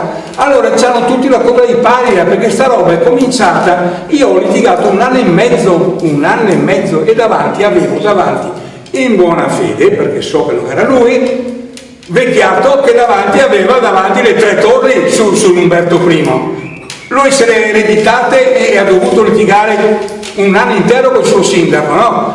Quindi lo so benissimo da dove deriva tutto quanto, ed è una storia che dura ormai da 10 anni e nessuno ne fiata, perché danno per scontato che il piano delle Oscar Girotto davanti a te quel giorno dava per scontato che il piano è quello, il migliore del mondo, è follia, no? Perché ha messo sopra la terza torre è sopra il centro storico e sopra i padiglioni vincolati e la sovrintendenza non ha aperto bocca, è chiaro, perché anche lì ci sono allora rimettere in discussione il piano dell'Umberto I è adesso che va fatto, che comprino o che non comprino, perché l'altra cosa che non voglio entrare in dettaglio perché ognuna di queste robe si può parlare un'ora, l'aumento di volumetria che addirittura ha fatto la giunta Porsoni, se non ricordo male, e poi Zappalotto, compassando Alberti quello che era residenza, cioè peggiorando ancora le boiate fatte qualche anno prima,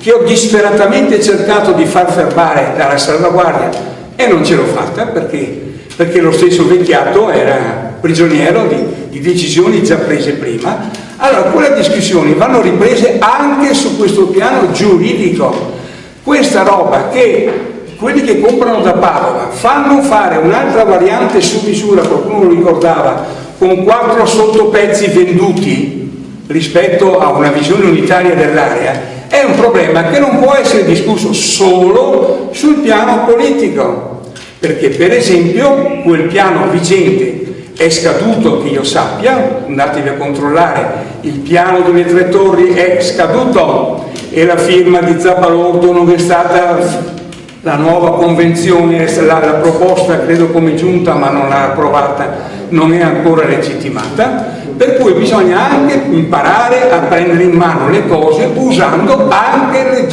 giuridiche e amministrative, e ci vuole qualche avvocato bravo che non abbia paura di litigare sugli scheletri nell'armadio, perché se ha paura di litigare perché gli dicono ma anche tu avevi detto, non è più finita, no? Allora, prima cosa, questo vale per Umberto I.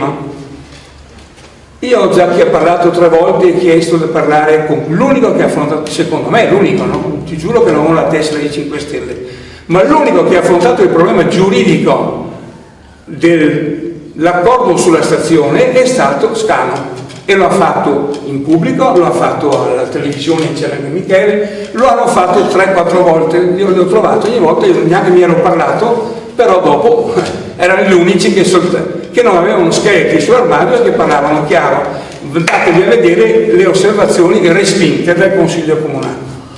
Allora, io credo di capire che l'accordo sulla stazione di Mestre non è stato ancora fatto.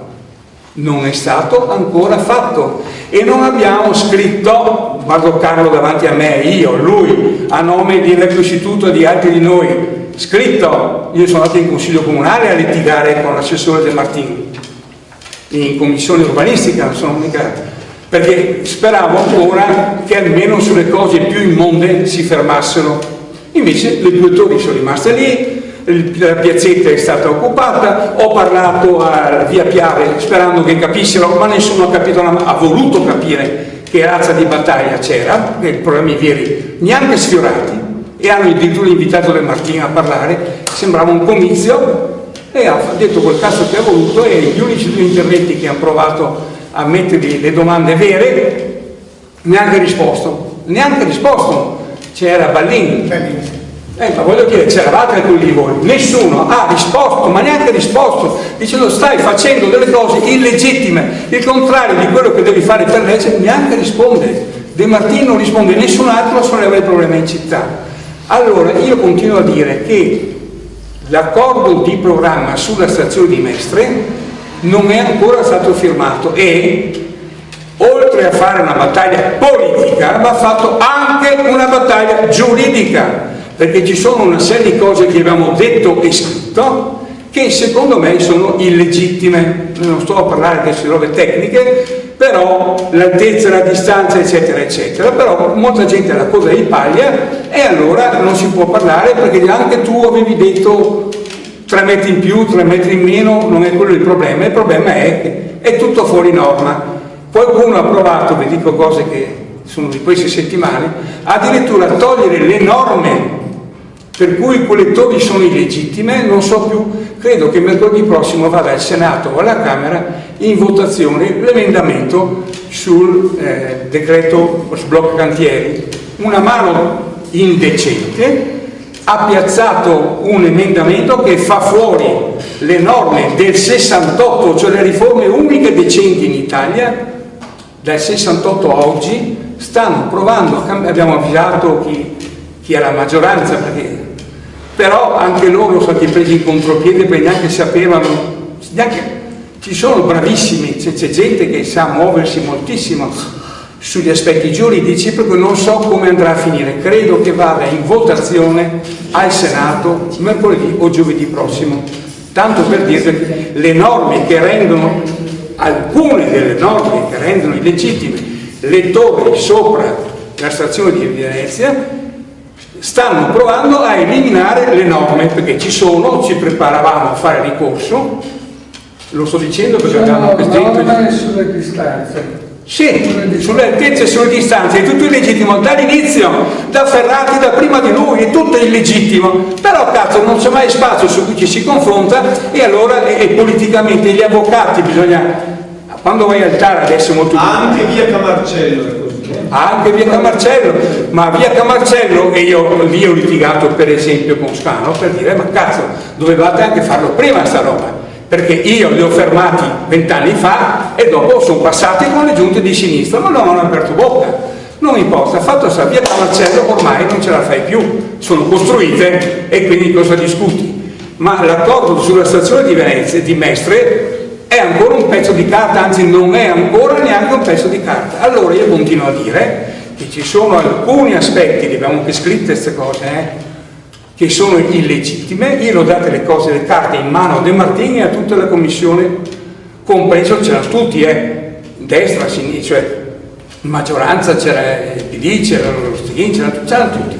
Abbiamo fatto copie delle cose che stavo dicendo, le ho scritte, le ho date in mano, non è successo niente neanche quella volta. Firmando nome e cognome, non mandandola a dire a un giornalista a 3 righe, andando in consiglio comunale, depositando e protestando. Dopodiché devi avere un po' di urbanisti che si sporcano le mani e che rompono col mondo dei professionisti di cui fanno parte, eccetera, e con il partito di cui hanno militato o stanno ancora militando, e avanti così. Quindi è tutto molto complicato, e o lo fai bene o non vai da nessuna parte. Allora questo è il secondo tema, l'accordo della stazione di Mestre, che io abbia capito, perché ho visto le manovre varie, non è ancora stato firmato, perché non sono stupidi. Quando tu dici le cose che dici, no, fanno finta di niente, ma capiscono benissimo quando gli dici questa roba è legittima, questa roba non la puoi fare, e hanno lavorato settimane prima per cercare di tappare la cosa, e dopo è andata a finire nel nulla, finti urli politici, ma risultati zero. Terza cosa, stanno arrivando i progetti di via Ulloa. Sto dicendo che queste cose, tutte quelle che sto citando, si decidono nei prossimi mesi, neanche un anno, mesi. Allora, se va fatto un ricorso sull'accordo della stazione, se qualche partito anche ha la fiato e la voglia, perché come Italia Nostra abbiamo appena fatto ricorsi al TAR, ogni volta che facciamo un ricorso al TAR ci costa 1.000 euro, ogni volta ci costa 1.000 euro, e bisogna che dietro hai una forza politica o un'associazione che ha la forza e la voglia di non guardare in faccia nessuno. È chiaro che lo sto dicendo? Sto parlando della guerra sul scavo del canale dei petroli, in cui nessuno apre bocca, e da un anno che discutiamo su sta roba, abbiamo fatto ricorso al TAR, stiamo facendo l'ira di Dio, ma nessun partito ha aperto bocca, tranne due, come al solito 5 Stelle e il gruppo misto. Sto parlando non della robetta, del canale di petrolio scavato per portare le grandi navi a Marghera, è chiaro, e dopo verrà il Vittorio Emanuele, tanto per cica. Quindi ogni volta che vai al TAR sono 1.000 euro solo il primo passo, perché se per caso perdi, dopo devi andare al Consiglio di Stato.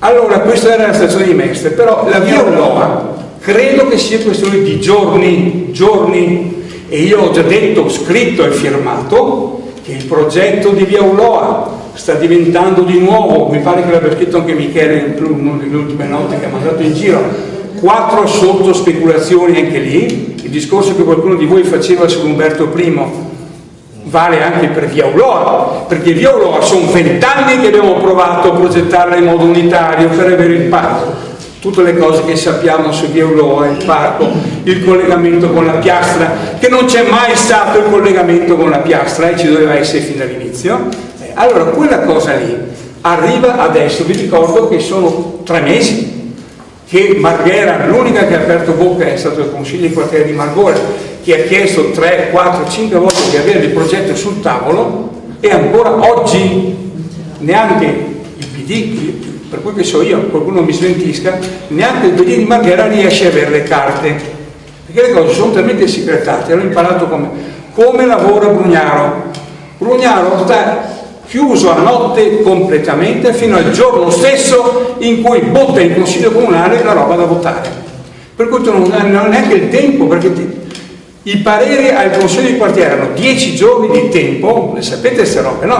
Quindi tu in 15 giorni, 20 giorni non riesci a mettere in piedi una campagna in una città su un argomento indecente. Marghera, che aspetta da 20 anni via Ulloa, non ha ancora visto la bozza del progetto, e noi abbiamo detto, perché avevo visto le foto sul Gazzettino, è tragico, ma l'unica cosa che sai sono le foto che vengono fuori sul Gazzettino, perché l'amico del Gazzettino gli passano la foto propagandistica. Parlo di via Ulloa, dei 4 interventi megagalattici che spaccano l'unitarietà di via Ulloa con il parco a sud, con quella che doveva essere la piastra. Abbiamo scritto, io l'ho scritto, dato in mano a De Martin, non esiste che tu parli di una piastra che non va a finire da nessuna parte, perché va giù, non si attacca il progetto che c'è dall'altra parte, non si attacca. L'abbiamo detto, scritto, firmato e depositato. Allora, a giorni, che io sappia, è già 3 mesi che ci dicono a giorni, probabilmente viene fuori il progetto di via Ulloa. Allora, quando viene fuori? Hai 30 giorni tra 10 di esposizione, 10 per le osservazioni, hai 30 giorni per fare sta roba. Allora, o tu la battaglia la fai nel momento in cui si vota e si decide, oppure non è che mi vieni a parlare del parco di via Ulloa, della piastra che deve collegare Mestre Venezia, Mestre Marghera, eccetera, eccetera. Queste cose sono atti amministrativi, giuridici, e devi stare su quelle cose lì e devi avere non scheletri in armadio, devi poter parlare senza guardare in faccia a nessuno. Quarta e ultima cosa, perché figuratevi se non sono d'accordo sul parco del Marzenego. L'abbiamo messo su Venezia Alternativa nel 1990, però non è l'ordine del giorno, perché per fortuna il piano attuativo che voleva far fuori il parco del Marzenego si è fermato, e quindi va benissimo, però è una roba da fare. Le 4 mega cose che sto dicendo stanno facendo in queste settimane. L'ultima che cito perché è di ieri. Ieri viene fuori, io non lo sapevo, devo chiedere scusa pubblicamente a Carlo Giacometti. Carlo, non parlare di sta roba, perché tanto sei sulla luna rispetto a quello che sta succedendo. E invece ieri viene fuori che una mega immobiliare di Padova, che dietro è l'Ikea, si sta comprando le 2 aree. Già parlato prima. Sì, ma io sto parlando dell'aspetto giuridico e tecnico e amministrativo, per Dio. Tutto il resto non serve a niente. Se non si fanno le cose nei tempi utili, si fanno prediche e propaganda. Allora vi sto dicendo che se ho capito qualcosa di quello che c'era sul giornale ieri, questi stanno già facendo. Te la trovi, perché guarda questa discussione su quelle aree di cui parlava Carlo, le aree da via Cappuccina a via Piave e la zona per far passare il traffico dietro gli alberghi e non sul piazzale della stazione, sono possibili. E forse leggetevi bene, l'ho dato a lui un attimo fa, l'articolo di ieri, leggetevelo bene, perché io sarò che scemo, però capisco che, come al solito, chi guida le cose non è che è stupido, le sa, le sente, le legge, le critiche. Per cui quel discorso di collegare il cavalcavia con via Piave per togliere i grandi flussi della stazione di Mestre, che è il contrario del PD, che ha detto fate le torri, però fatele pure, ma però prima riorganizzate la mobilità. Questa roba invece, se la leggiate bene quella di ieri, dice che noi spostiamo i flussi dietro gli alberghi. Secondo me fanno esattamente quello che noi avevamo proposto 15 anni fa, e anche nelle lauree all'università, e poi anche recentemente nel documento di quest'anno a De Martin. Quelle sono le cose che proponiamo, perché non è che hai 2 linee, quelle cose spuntano dall'articolo di ieri, che loro gestiscono in un certo modo come piazzale commerciale il Turin, e che dietro fanno gli alberghi, e che in mezzo hanno la mobilità spostata. Ve le trovate più o meno dette, compreso addirittura il problema del rapporto con la piastra per andare a Marghera, le trovate sull'articolo di ieri. Io, siccome un giornalista non se le può inventare queste robe, perché sono robe precise, sono proposte urbanistiche, tecniche, edilizie, economiche, che stiamo facendo da 20 anni, rifatte continuamente in quelle poche occasioni che abbiamo avuto in consiglio in via Piave, dove è stato possibile parlare. Allora vi sto dicendo, guardate che con questa operazione immobiliare dell'Ikea, queste operazioni si possono fare. Quando io dicevo a lui, Carlo, spari troppo alto perché nessuno ti può venire dietro, leggiti quell'articolo di ieri. Io ti dico che se capisco qualcosa, in questo momento, giorni, settimane, cioè un mese, 2 mesi, si conosco i modi di lavorare di De Martin in silenzio assoluto. È già strano che sia venuto fuori quell'articolo, perché ti combinano queste cose e te le trovi, e non è solo la destinazione d'uso dell'ennesimo albergo, c'è tutta l'organizzazione del traffico, c'è tutto il problema del casino tra via Piave e via Cappuccina, c'è liberare la stazione. Queste robe vanno prese in mano subito. Non solo, lo dico a gente come te in positivo, non basta neanche dirle o scriverle, bisognerà farlo, bisogna riuscire a mobilitare la città. perché se no tu le dici anche giuste, i tre hanno detto un giorno un articoletto, ma dopo non si vede niente. Allora su queste 4 mega partite, ho finito, tutte e 4 queste qua, o le prendi nei tempi amministrativi in cui si stanno deliberando, oppure hai perso e fai propaganda. Scusa Stefano, ma ad esempio tutta la questione di San Giuliano che hanno appena, dove c'era il piano Mambro e anche adesso invece gli fanno tutta questa cosa enorme. Bravissima. Allora, e c'era il piano Mambro però. Ti stavo dicendo questa roba qua perché Michele mi pare l'abbia anche ripresa. Noi abbiamo presentato, firmato da almeno 10 associazioni, tutta una serie di critiche giuridiche, sì, ho capito, giuridiche al piano di intervento sul Parco di San Giuliano, che sono fuori norma, con le norme sui lavori pubblici, con le norme sulla verifica di impatto ambientale, e una quarta cosa molto grave, le affermate che Michele magari, se spero se lo ricordi, se no se le va a rivedere.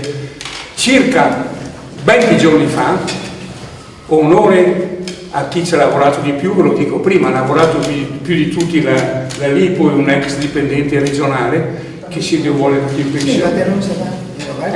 Roberto, allora c'era qua anche la volta scorsa. Allora quelli rapporti sono stati giuridicamente firmati da 7-8 associazioni, non credo di sbagliare, e sono tutte giuridiche, ma dopo bisogna che qualcuno vada a rompere le palle, perché io ho imparato che mi è successo col Mose, abbiamo fatto 10 rapporti al Mose, non è mai successo niente fino a che non erano gli amici del parco, la moglie di Zorzetto si sono morti. Sì, ma è diverso.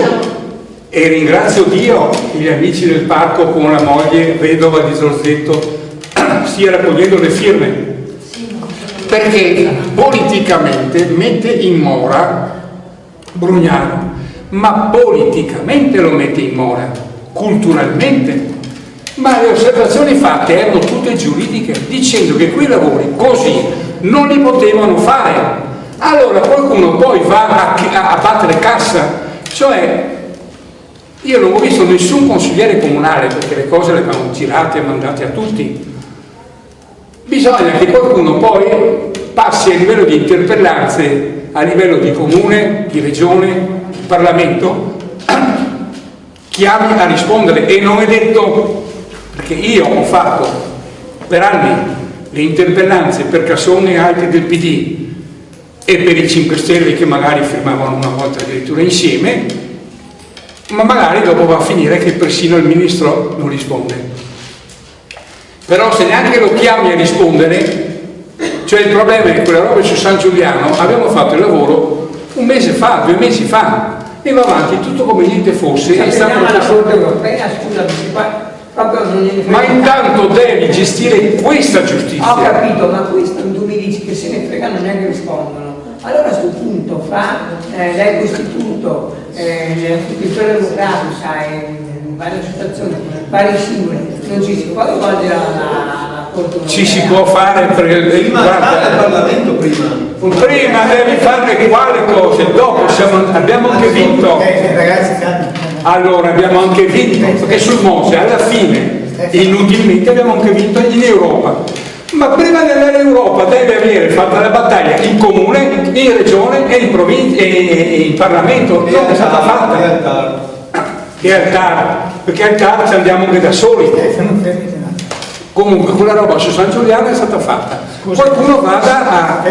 Laura, prima sentiamo la precisazione della mini replica 2 secondi alle cose che hai detto. No, ma sto qua. La Laura, sì. Ho paura. No, una mini replica del discorso che ha fatto Stefano sul discorso giuridico.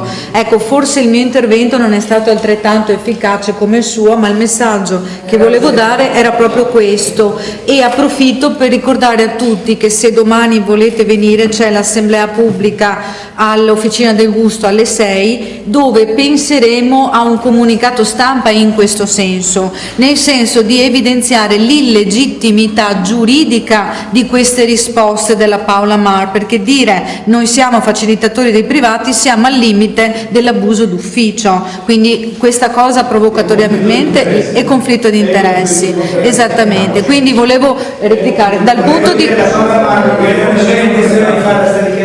era andata all'inaugurazione di quell'altra marchetta che si chiama La Torre, data alla nuova associazione Proloco, inventata da Brugnano per dargli la torre, e lì c'era la Mitia che gli ha fatto un'intervista sulla torre e lei ci ha aggiunto, già che ci siamo, ha detto la grande dichiarazione era, non è che aveva fatto era scritta, quello ti risponde lei e non l'assessore competente, e lei che era lì all'inaugurazione. Seconda ultima interesse potenziale grosso sulle aree, perché c'è un cognome preciso, non ricadono sui fratelli le colpe. Seconda ultima specificazione per Stefano. Allora, l'occasione che c'è stata dove abbiamo avuto Girotto, ti spiego come, perché a me piace la chiarezza. Allora, intanto io sono del Partito Comunista Italiano e non voglio nascondermi, l'abbiamo fatto come partito all'inizio, poi si è costituito un comitato che non è più il partito ma è formato da tutte le forze che lo compongono. Io Girotto l'ho invitato perché come partito abbiamo preso spunto da un articolo di giornale dove lui diceva perché il comune non acquista l'area. Lo spunto di questa iniziativa è venuto proprio spontaneamente da questo articolo di giornale. Io non ho scheletri nell'armadio perché non sono mai stata in consiglio comunale, non ho anche l'armadio, non conoscevo prima Girotto, l'ho conosciuto in quell'occasione, quindi non ho legami politici di nessun tipo, ecco, volevo specificare questo. Una domanda su questo. Sì. Nada tecnicismo, dettaglio particolare, ma potrebbe essere forse importante. Tra lasciare l'area com'è e il suo piano veneziale e acquisirla tutta, c'è forse una via di mezzo. Domanda, avete provato a ragionare o no? Io non sto ragionando adesso nel merito, non conosco poco, nulla, non ho mai approfondito, però guardando l'area c'è una parte che è centro storico, una parte che non lo è, una parte che è vicino al fiume, un'altra parte che non lo è, una parte che è vicino alla parte già urbanizzata, una parte che non lo è, una parte che sono i padiglioni storici, una parte che non ha padiglioni storici. Quindi forse si può fare un ragionamento anche di partizione, per cui una parte si acquisisce e una parte si lascia alla comunità. E questa è la misura che sono invitato a partecipare alla riunione delle domani. Certo. No, ma è mai stato provato un ragionamento? La domanda era, è stato provato a formulare le cose? Assolutamente sì. Il piano B di cui parlavo prima, cioè il fatto che se i privati acquistano bisogna comunque pensare il resto degli elementi come vengono utilizzati. Va bene questo, ma forse si può fare anche la proposta al comune di venderne o di comprarne una parte, prima che vada tutte ai privati, comprare una parte. Fa parte del... Va bene, la gente non pensa e non lavora e non produce proposte. Laura Latini. Posso, io ho paura adesso di te. Ti ha paura? Ti scotta la serie. Prima di tutto io non ho esperienza, non ho conoscenze tecniche costituite da tutte queste cose né dal punto di vista urbanistico né dal punto di vista giuridico, ma solamente dal punto di vista politico io parlo, perché in realtà il cittadino questo può fare e in realtà da quello che ho sentito anche da Stefano a un certo punto lui parla del discorso urbanistico, parla del discorso giuridico, ma a un certo punto è venuto fuori anche il discorso politico, volente o non volente. Infatti che cosa hai detto? Qui ci vuole, adesso noi un po' sappiamo le cose, anche se non riusciamo a ripeterle, perché ovviamente ci vuole una persona preparata a ripetere queste cose qui, ma sappiamo e avevamo già intuito la cosa, che quella attorno alla stazione è una grossissima speculazione, che è una cosa che è dannosissima. Allora noi ci siamo detti, come comitati aderenti a Quartieri in Movimento, abbiamo partecipato sabato scorso anche all'assemblea del Vega, adesso volevo un attimo parlare ma forse non è il caso, forse non c'è tempo, no? Abbiamo detto come usciamo a non dire soltanto le cose, ma anche a venire fuori con la città, perché non possiamo noi soltanto dircene le cose.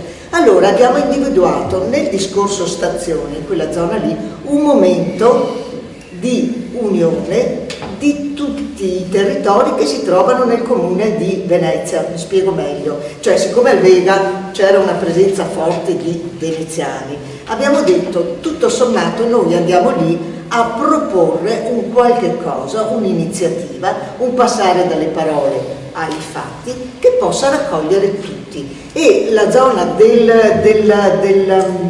stazione, con tutti gli alberghi che sono stati costruiti, che ancora dovranno costruire, è un momento fondamentale, perché quella zona di via Camarcello crea un muro, quello che stanno facendo, tra Mestre e Marghera. Non è che le uniscono con la piastra, le dividono per sempre, no? E in più tutti quegli alberghi vanno a confluire, cioè il risultato di tutti quegli alberghi non è un progresso né per Marghera né per Mestre, ma hanno lo scopo di scaricare turisti all'infinito nella città storica. La città storica che già non riesce a reggere a questo ingorgo turistico quotidianamente. Adesso sono arrivati al punto che tutti quanti, ho visto al Vega, i cittadini, anche di estrazioni politiche completamente diverse, sono effettivamente, capiscono di essere arrivati alla frutta, che non ce la fanno più, che non hanno più spazio proprio per vivere la loro città. Allora ci siamo detti, questo può essere un momento di unione, cioè una lotta politica ovviamente. Dopo, se ci sono persone preparate dal punto di vista giuridico, ben venga, però io questo non posso dirlo, no? Cioè non posso assumermi la responsabilità. Allora cerchiamo di organizzare un momento di mobilitazione su questo. L'occasione è data dal 20 giugno, che ci sarà l'inaugurazione ufficiale dei nuovi alberghi in via Camarcello. Allora ci siamo detti, cerchiamo di riunire più comitati, più associazioni, più gente possibile, di fare una manifestazione, di scendere, di dirle diciamo apertamente a tutta la città le cose.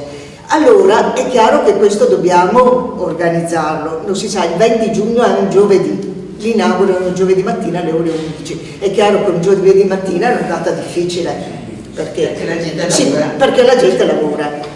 Oltre, poi non so neanche se gli studenti abbiano l'esame di maturità, non so neanche questo. Poi, sono finite le scuole, però ci sono gli esami di maturità, non so.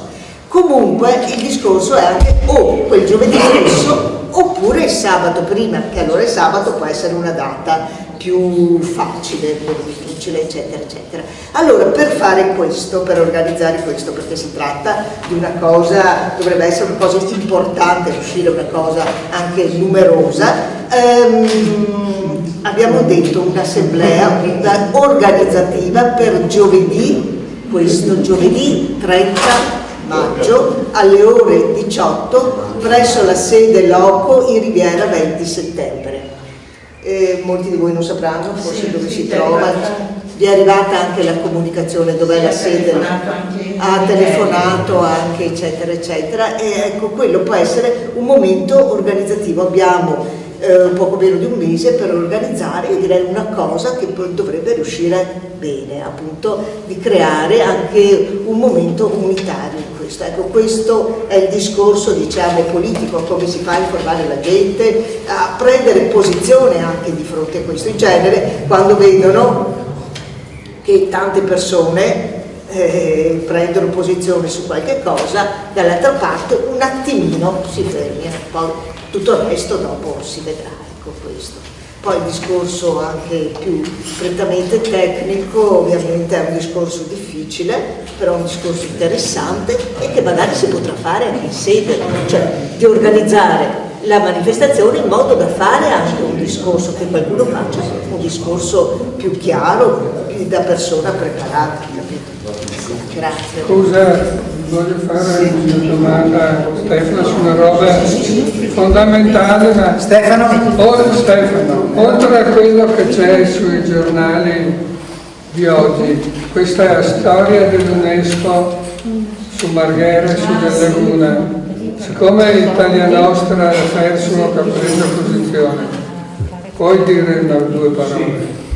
Allora, c'è un controdossier di Italia Nostra che è costato mesi di lavoro, finito da pochissimi giorni, che punto per punto demolisce tutte le baggianate, dico scherzosamente, che Brugnaro ha mandato al governo e che il governo, senza colpo ferire, ha preso per buone e ha spedito all'UNESCO. Per cui la posizione e la propaganda di Brugnaro, che ha sistemato tutti i problemi, le radinavi, il turismo, l'esodo, eccetera,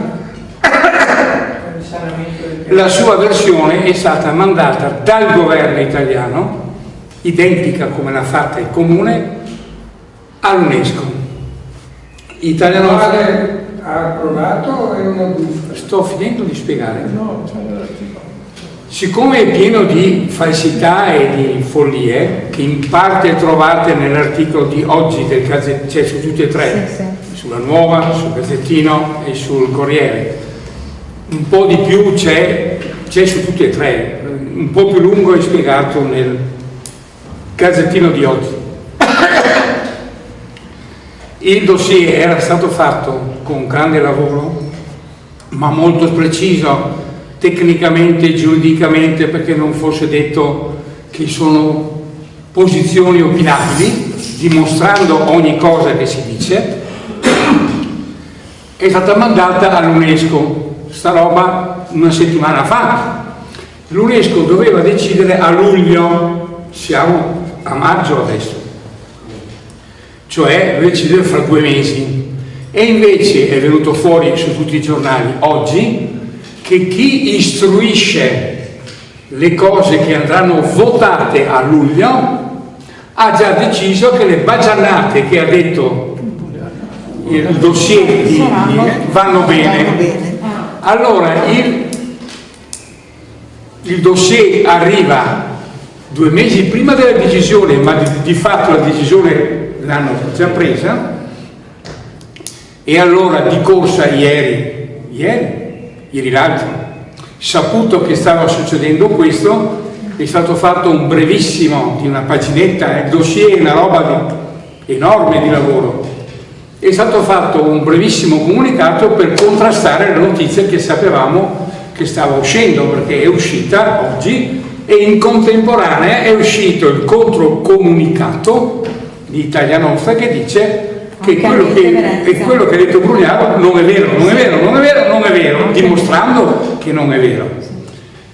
L'unica cosa che adesso abbiamo riunione dopodomani, l'unica roba che adesso si può fare per fortuna è che nel casino che sta succedendo, non so come andrà a finire, gli hanno dato un altro anno di proroga, se avete visto. E allora, essendoci un altro anno di tempo, vediamo se la volta prossima non è solo questione di arrivare prima, perché potevamo arrivare anche 20 giorni fa a finire il lavoro, no? Ma il problema è che se non trovi un governo che non si nasconde dietro un dossier fatto da Brugnaro che dice che è tutto a posto ed è tutto sistemato, allora il problema non è stato tanto Brugnaro, ma è stato il ministro dei beni culturali, che è il responsabile per il governo rispetto all'UNESCO, che è lui che ha fatto proprio il dossier di Brugnaro e l'ha spedito come se l'avesse fatto il governo all'UNESCO. Quindi adesso ci serve, virgolette, di lezione, non è che non lo sapevamo, per cui noi hanno anche polemizzato su questa cosa, perché occorre più lavoro politico e meno lavoro tecnico, perché tu puoi dimostrare che uno ha torto finché vuoi, ma se poi non c'è chi la battaglia la porta avanti, la alza, la rilancia, la porta a livello italiano, a livello europeo,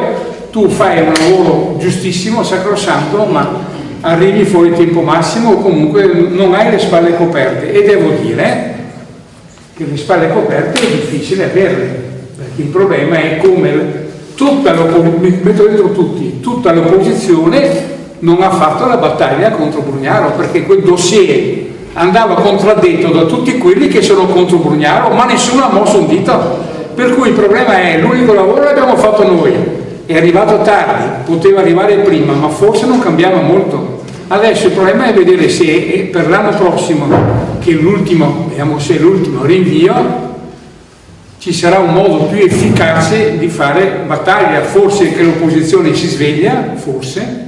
Ma che tutti le destra pure dei DS, secondo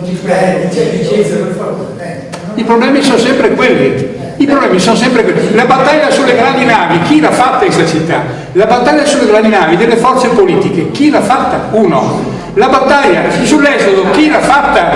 Guarda che ho cominciato 20 anni fa. Lui sta dicendo la stessa cosa. Cioè, appunto, a forza siamo sempre lì. L'hanno annunciato al TGF mi sembra l'artidi del 7 hanno detto questa cosa dell'UNESCO, delle grandi navi, di tutta la parte anche del turismo come deve essere bloccata, però se non ho capito male sembra che nominino un commissario per seguire questa cosa, però non ho capito bene, bisogna stasera lo ho sentito sul TG3 sia nazionale ma anche su che quello regionale, che hanno dato un anno di tempo altrimenti l'UNESCO la toglierà come bene dell'UNESCO, e quindi che comunque citando sempre il fatto di grandi navi a Marghera, e quindi comunque l'articolo è perlomeno fuorviante se non falso, perché se uno legge l'articolo dice che sia l'UNESCO a esprimersi su questo,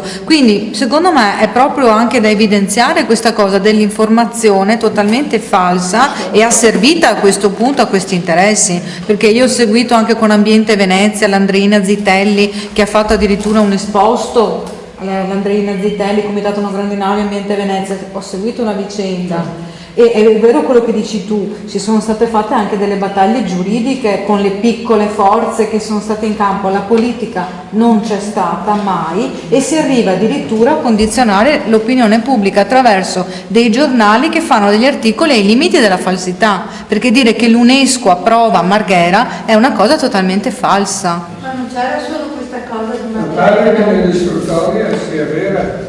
Stefano, non hai detto prova l'istruttoria che dice che aveva detto bene. Sì, ma è un'istruttoria, cioè non è che approva l'istruttoria, riceve l'istruttoria, cioè è fuorviante l'articolo. Sì, ma non parla solo Va bene, dai, torniamo a il blocco, parla della tassa, parla, cioè è tutto l'insieme. Dossier di 300 pagine. Sì, ma parla anche di tutto, è quello che ha annunciato. Allora, avete capito che siamo in una situazione difficile, abbiamo capito benissimo, lo sapevamo. Quello che è uscito fuori oggi dall'intervento di Stefano è l'interfaccia giuridica, diciamo, no? Non solo quella politica, cioè quella che ci compete come associazioni e quindi quella ambientale, urbanistica, di movimento, ma quella che compete agli avvocati e ai giudici, che è di grande difficoltà. Perché di grande difficoltà? Perché quasi nessuno dei presenti conosce le leggi urbanistiche o ha le conoscenze specifiche dell'ultimo passaggio e perciò ci troviamo un po' paralizzati. Le strade sono due e secondo me devono essere parallele, secondo me. I movimenti devono continuare così come si sta facendo. Devo dire che questi mesi c'è stato un bel risveglio, insomma, maestro, non è che stiamo fermi, insomma, c'è stato un bel muoversi. Devono continuare anche questa proposta che ha fatto la Laura prima, insomma, a fare l'azione che si chiama culturale sostanzialmente, cioè di far esplodere le contraddizioni, di farle vedere, di dire che non siamo d'accordo e possibilmente farlo capire che siamo in tanti a non essere d'accordo e non in pochi. Questo è difficile perché appunto i mezzi di comunicazione spesso non aiutano, però devo dire che talvolta si buca, no? La passeggiata, anche le altre, alcune passeggiate di questi ultimi mesi hanno avuto questo effetto.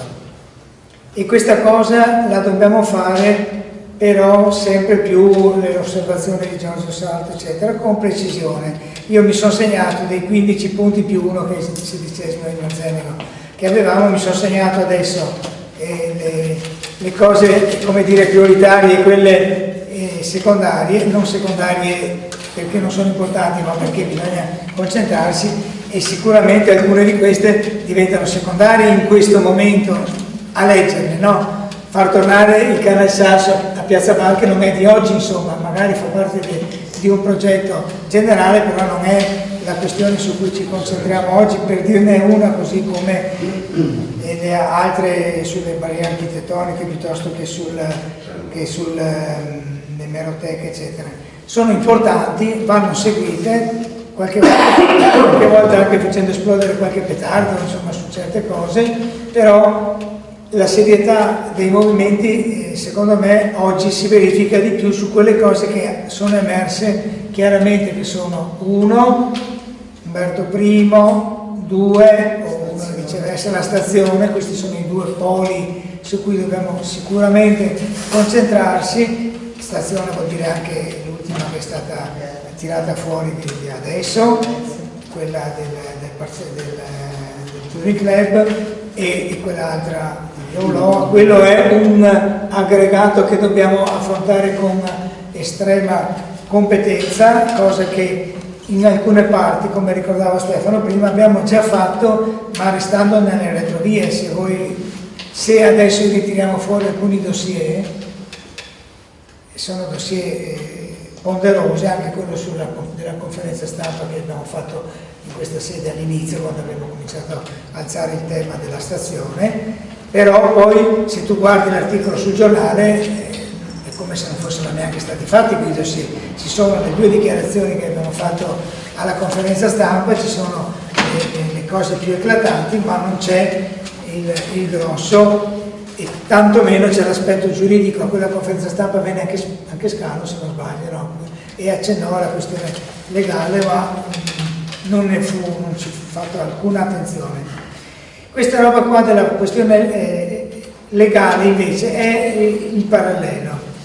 Il parallelo, quando si dice abbiamo lavorato su questo, è il parallelo che rimane nascosto, che talvolta però sono i paralleli che arrivano alla conclusione. Faccio un esempio per tutti: quando si è bloccata la centrale di Porto Tolle a carbone, si è bloccata per questo parallelo, non per le manifestazioni che facevamo in 100 persone, di cui ridevano, ma perché c'era una magistrata che ha preso in mano la situazione e ha infilato una cosa che l'Enel ha dovuto chiudere la centrale, cioè scaricavano l'acqua talmente fuori della legge Merli che era tutto fuori legge, per dire.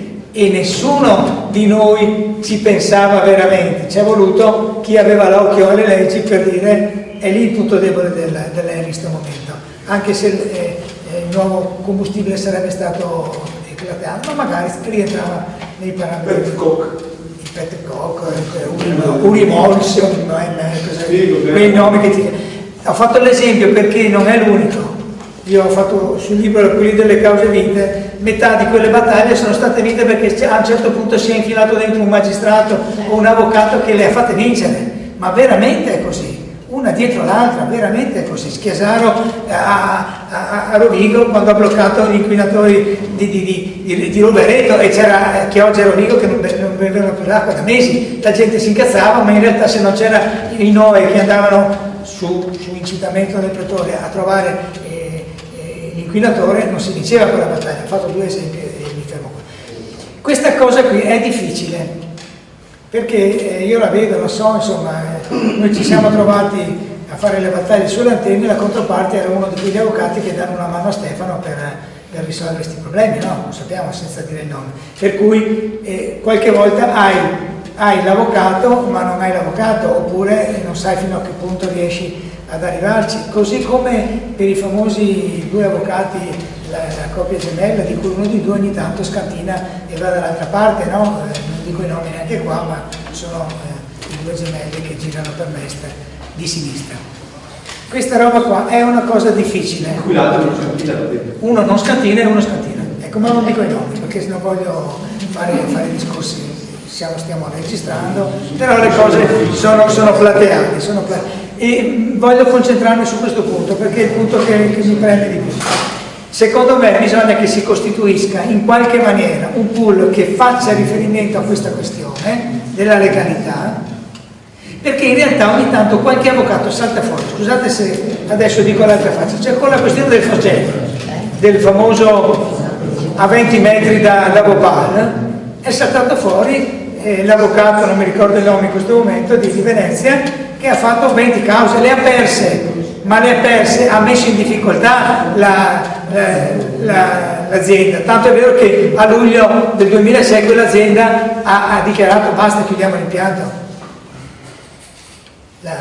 L'azienda che aveva comprato dalla Montedison aveva comprato l'impianto, perché c'è stato anche chi, oltre che noi, a far raccogliere 12.500 firme per il referendum, che poi Cacciari non ce l'ha fatto fare, però l'abbiamo fatto col sondaggio postale e l'abbiamo stravinto. Oltre che questo c'è stato anche chi ha fatto una ventina di cause di danno psicologico, di gente che chiedeva di essere ripagata. Non so se c'è qualcuno dei presenti che l'ha fatta e non mi ricordo, mi dispiace di non ricordare. È l'avvocato che, che segue la questione dei beni comuni in Laguna contro chi ha preso le valli e le ha privatizzate. Vabbè, mi scusi il nome. Comunque questo è uno che salta fuori, l'altro è l'avvocato di Campo dei Frari, come si chiama? No, dai, il nostro amico che finisce in anche lui, dai, forse signori no. Bene, questi avvocati ogni tanto saltano, è quello che ogni tanto ci dice, vuoi firmare questa denuncia che sto facendo, questo ricorso a TAR che sto facendo, quello che sta ai Frari nella Carletta. Stai a fare amico tuo, quello della CISL, l'avvocato della CISL, vabbè, era Mattei e Scatolini. No, e l'altro, il terzo chi era? Finiscini lei. Che casino, non ricordarsi no. Ogni tanto salta fuori l'avvocato. Questo avvocato qui sistematicamente chiede a Italia Nostra, al WWF, all'Eco Istituto, alla LIPU, se vogliono firmare e ha vinto ogni tanto. Tra l'altro certe volte addirittura, cose che è rarissima per gli avvocati, ha passato alle associazioni proprio integralmente i soldi, 2.000 euro, 3.000 euro di danni, eccetera, più di una volta, cosa che succede raramente perché di solito gli avvocati dicono ho fatto un sacco di spese, meno male che sono arrivati questi soldi. Zaffalo, Elio Zaffalo. Allora io dico Elio Zaffalo e quell'altro che non mi ricordo adesso, che vorrei ricordare. Sono già due avvocati che secondo me, oltre al terzo che è stato citato, che potrebbero da noi essere in qualche maniera messi al lavoro, ovviamente dandogli tutti i materiali, perché non è che loro vanno in cerca di... tu gli dai i materiali e loro fanno l'analisi giuridica di questi materiali. Perché se è vero, come dice Stefano, che in questi mesi si decide, è vero anche che poi non valgono più queste cose, perché il diritto amministrativo fa sì che se ci sono stati degli errori, tra virgolette, si sanano, non è come il delitto che non va in prescrizione, si sanano, non puoi fare più niente dopo, o perché hanno fatto l'opera, o perché sono passati i termini, o perché, e alla fine tu non fai più niente. Se ci arrivi giusto, invece, io ho fatto 2 esempi ma ne potrei fare 40, se ci arrivi giusto invece magari vinci. Io questa cosa qua la vedo con grande difficoltà. Fa difficoltà Italia Nostra, immaginarsi se non fanno difficoltà i comitati o l'Eco Istituto eccetera, però secondo me è una priorità, perché ogni tanto anche con le antenne, mi ricordo è saltata fuori un'avvocata anche lì, amica di un abitante che stava sotto le antenne e si è messa anche lei a lavorare, che non l'aveva mai fatto prima. Succede queste cose. Questa che sabato prossimo viene a parlare da noi lì sui partiti che hanno tutti gli statuti illegali, l'ultimo degli incontri del sabato degli Agorà che facciamo a Rilibri, la Federica Cortecoi, che però è di Conegliano, ha vinto sistematicamente contro abusi degli elettrodotti, sistematicamente ha vinto, perché vedeva che quell'elettrodotto lo facevano vicino a una scuola, perché andava, insomma ha vinto a Scorzè, ha vinto in tanti paesi, e lei però non è qua. Magari a un certo punto la possiamo attirare qua per emergenze, in certi momenti, ma dovremmo avere un pool di persone. Tua sorella Luca non deve non fare l'avvocata, tua sorella non deve non fare l'avvocata, devi convincerla che faccia l'avvocata. lo so, ma questo è un danno per il bene comune. Cioè queste persone qua, scusa, sto dicendo una cosa vera, l'ho detto a sua madre l'altro giorno, ci sono delle persone che hanno già tutta la nostra formazione, se fanno anche gli avvocati è fatta, no? È fatta, perché allora ci credono, non è un momento casuale per cui stanno lì dentro. Basta, io l'ho detta così, ma secondo me è importantissima. Una cosa, per inciso ricordo mio cugino che abbiamo perso, sarebbe è morto. Che vecchia la parte sul petrolchimico, appunto. Esattamente. Grande, pazienza, fatto il tempo, quando la collaborazione poi mai più. Detto questo però, nel ragionare di questi due livelli, tecnico e politico, però secondo me bisogna curare bene che nella proposizione culturale e politica si abbia il coraggio di concretizzare i punti però, cioè non essere una cosa generica, bisogna dire come un po' hai fatto tu sulla stazione, li hai già puntualizzati, si possono mettere un po' meglio, ma secondo me un'iniziativa di una petizione, raccolta firme, una mozione, non so cosa dire, da diffondere in tutta la città e trasversalmente attraverso diverse associazioni, movimenti, comitati, forze politiche, che puntualizzi le 10 esigenze, le 10 proposte strategiche sulla stazione, in modo concreto, non il metro, ma la sostanza, che si capisca perché si fa la battaglia giuridica e su che cosa ne stiamo sputtanando di fronte all'opinione pubblica nazionale. E altrettanto forse sull'area del Umberto I e concretizzare precisamente, magari più alternative della strategia A e B e C, ma concretizzarle in modo che sia preciso cosa chiediamo. Chiunque lega dice ma questi chiedono cose ragionevoli, non è una battaglia solo ideologica, solo di contrapposizione, ma di proposizione. Rilancio e apro su due cose completamente diverse. Posso? Lascia parlare la Leda e poi dividiamo. Ah no, scusami, non ero conto che sia salutato. Prima Stefano ha citato il decreto sugli standard urbanistici del 68, no? Il decreto 1444, me l'ha detto adesso lui il numero. Ricordo che su questo decreto noi abbiamo fatto con Roberto Marino e con un comitato di Via Piave, abbiamo messo su un comitato contro la variante sulla terraferma di Roberto D'Agostino, che voleva fare di Via Piave, delle zone di Via Piave, un'edificazione superando questi standard sulle distanze e le altezze, che prevedevano 5 metri dal confine che diventavano 10 metri e li volevano ridurre a 1,5 metri e a 1,5 metri. Incombendo, di fatto creando una situazione incompatibile con l'edilizia e con il quartiere che è fatto soprattutto di anziani, e creando una situazione anche vivibile proprio perché quando tu fai anche solo, e ho visto il nostro amico Franco Nube che hanno costruito solo uno spazio in più e lui ha rotto che muore, cioè sono stati fatti un comitato, 4 ricorsi al TAR in questo quartiere, vinti, è stato fatto, una giornalista ci ha rimesso il posto di lavoro, la Monica Cicchiero, perché era dalla nostra parte. L'avvocato Cacciavillani, che si occupa di cause civili, a cui abbiamo ricorso tramite un avvocato che conoscevo, non ci ha fatto pagare niente. Cacciavillani?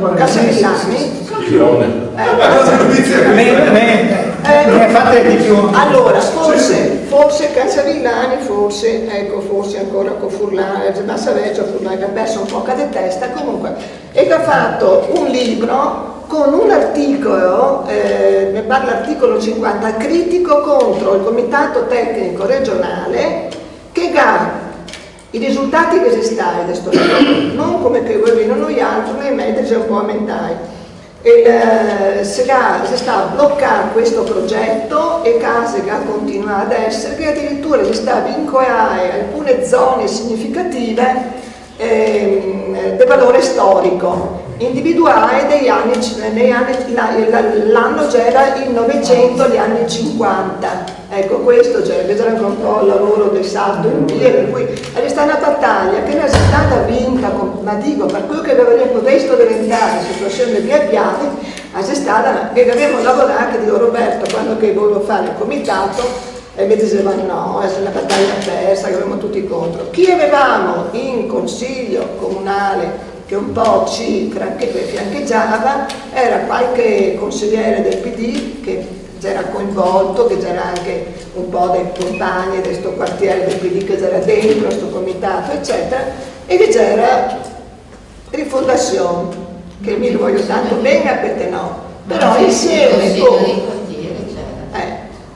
c'era il consigliere comunale ora. Sì, no? ma c'era anche il consiglio di quartiere sul sì, ma te lo... c'era anche il consiglio di quartiere. Hai ragione che abbiamo visto. Hai ragione.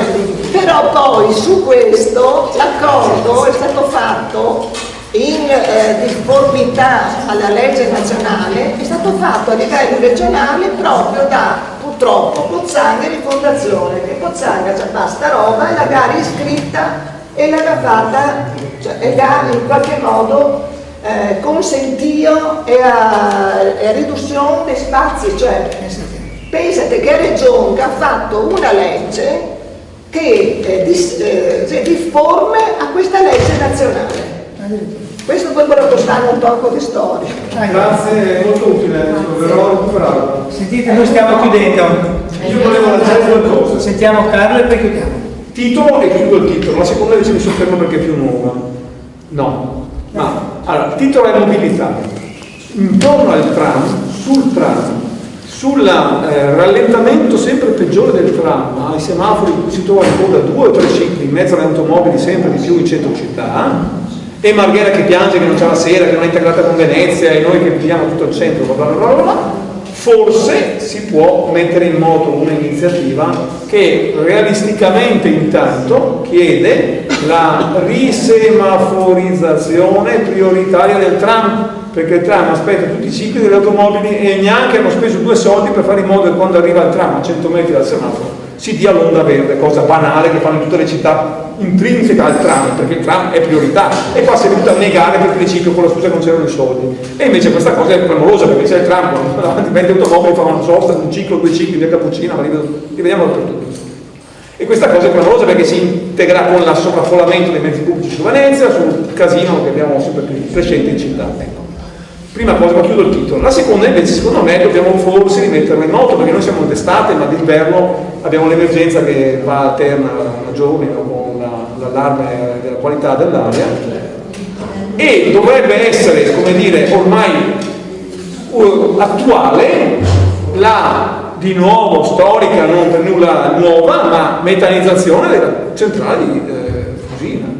Abbiamo una centrale chiamata carbone, e il carbone è il peggiore contributore di gas climalteranti, no? Abbiamo le scadenze, gli studenti che ci dicono 5 anni di tempo per rimediare, e abbiamo una centrale che va a carbone e che ci avvelena l'aria, che ci rende disperare perché sono i primi 10 maggiori vengono da lì, no? E noi facciamo finta che siamo dimenticati, non sono cose in tasca ormai nell'angolo, e invece questa cosa probabilmente potrebbe aprire anche un fronte veramente forte con gli studenti, perché gli studenti stanno dicendo dobbiamo fare delle cose, tanto la prima cosa da fare è questa, fermare la centrale a carbone, la seconda sarebbe quella di fermare, lo dico da tempo, di fermare la distillazione dell'olio di palma alla nuova raffineria di Marghera da disboscamento delle isole dell'estremo oriente. Okay? E la terza cosa è evitare di incrementare il traffico aereo, basta, stop traffico aereo, mai più crescita, basta, grazie, basta così, traffico aereo, grazie, basta così, niente nuove piste ovunque, non solo qua, perché c'è un movimento nazionale e internazionale contro le nuove piste, per fermare il traffico aereo, e cambiare il registro. Ma la prima cosa da fare, secondo me, per aprire un dialogo innovativo con gli studenti del Friday for Future è, ok, questa cosa del carbone, mettiamocela in testa, vediamo se possiamo rilanciarla, riacquisirla, riconquistarcela, insomma, noi come iniziativa. Sentite? Scusa, però, io volevo tirarne sul discorso della viabilità, il discorso del ritorno alle zone ZTL a destra, perché è l'allargamento nel centro delle aree pedonali, perché qua stiamo andando in controtendenza a livello europeo, a livello nazionale, tutti stanno allargando il centro storico, tutti stanno pedonalizzando il centro storico, creando le zone ZTL. Questo invece ha fatto una camera gas in via Colombo, ha costruito la famosa Valle Nali bis, che la porta ancora più traffico all'interno della città al posto di andarlo a diminuire, e in più fra l'altro il tentativo di via Pio X, che in maniera anellata anche lì, che sta a pressione, però anche lì voleva allargare. Quindi secondo me visto e considerato poi fra l'altro che la giustificazione della chiusura delle zone ZTL è per dare ragione ai commercianti che via Colombo prima di mettere a 5 con l'apertura adesso che ne sento soli, cioè proprio completamente in antitesi a tutta la programmazione che fa lui. Adesso l'ultimo è Giovanni. Sì. È risultato anche oggi che la prima urgenza a me è la questione della stazione, però e anche lì bisogna riuscire ad avere una visione globale, giuridica, tecnica, di proposta anche di urbanizzazione di quella, in modo che questa proposta possa anche essere uno strumento di interlocuzione con i privati che magari vogliono investire in quell'area, che debbano tenere conto delle proposte, delle elaborazioni, delle riflessioni, dei vincoli giuridici, eccetera, ma bisogna metterli in chiaro perché anche i privati possano assumere questo.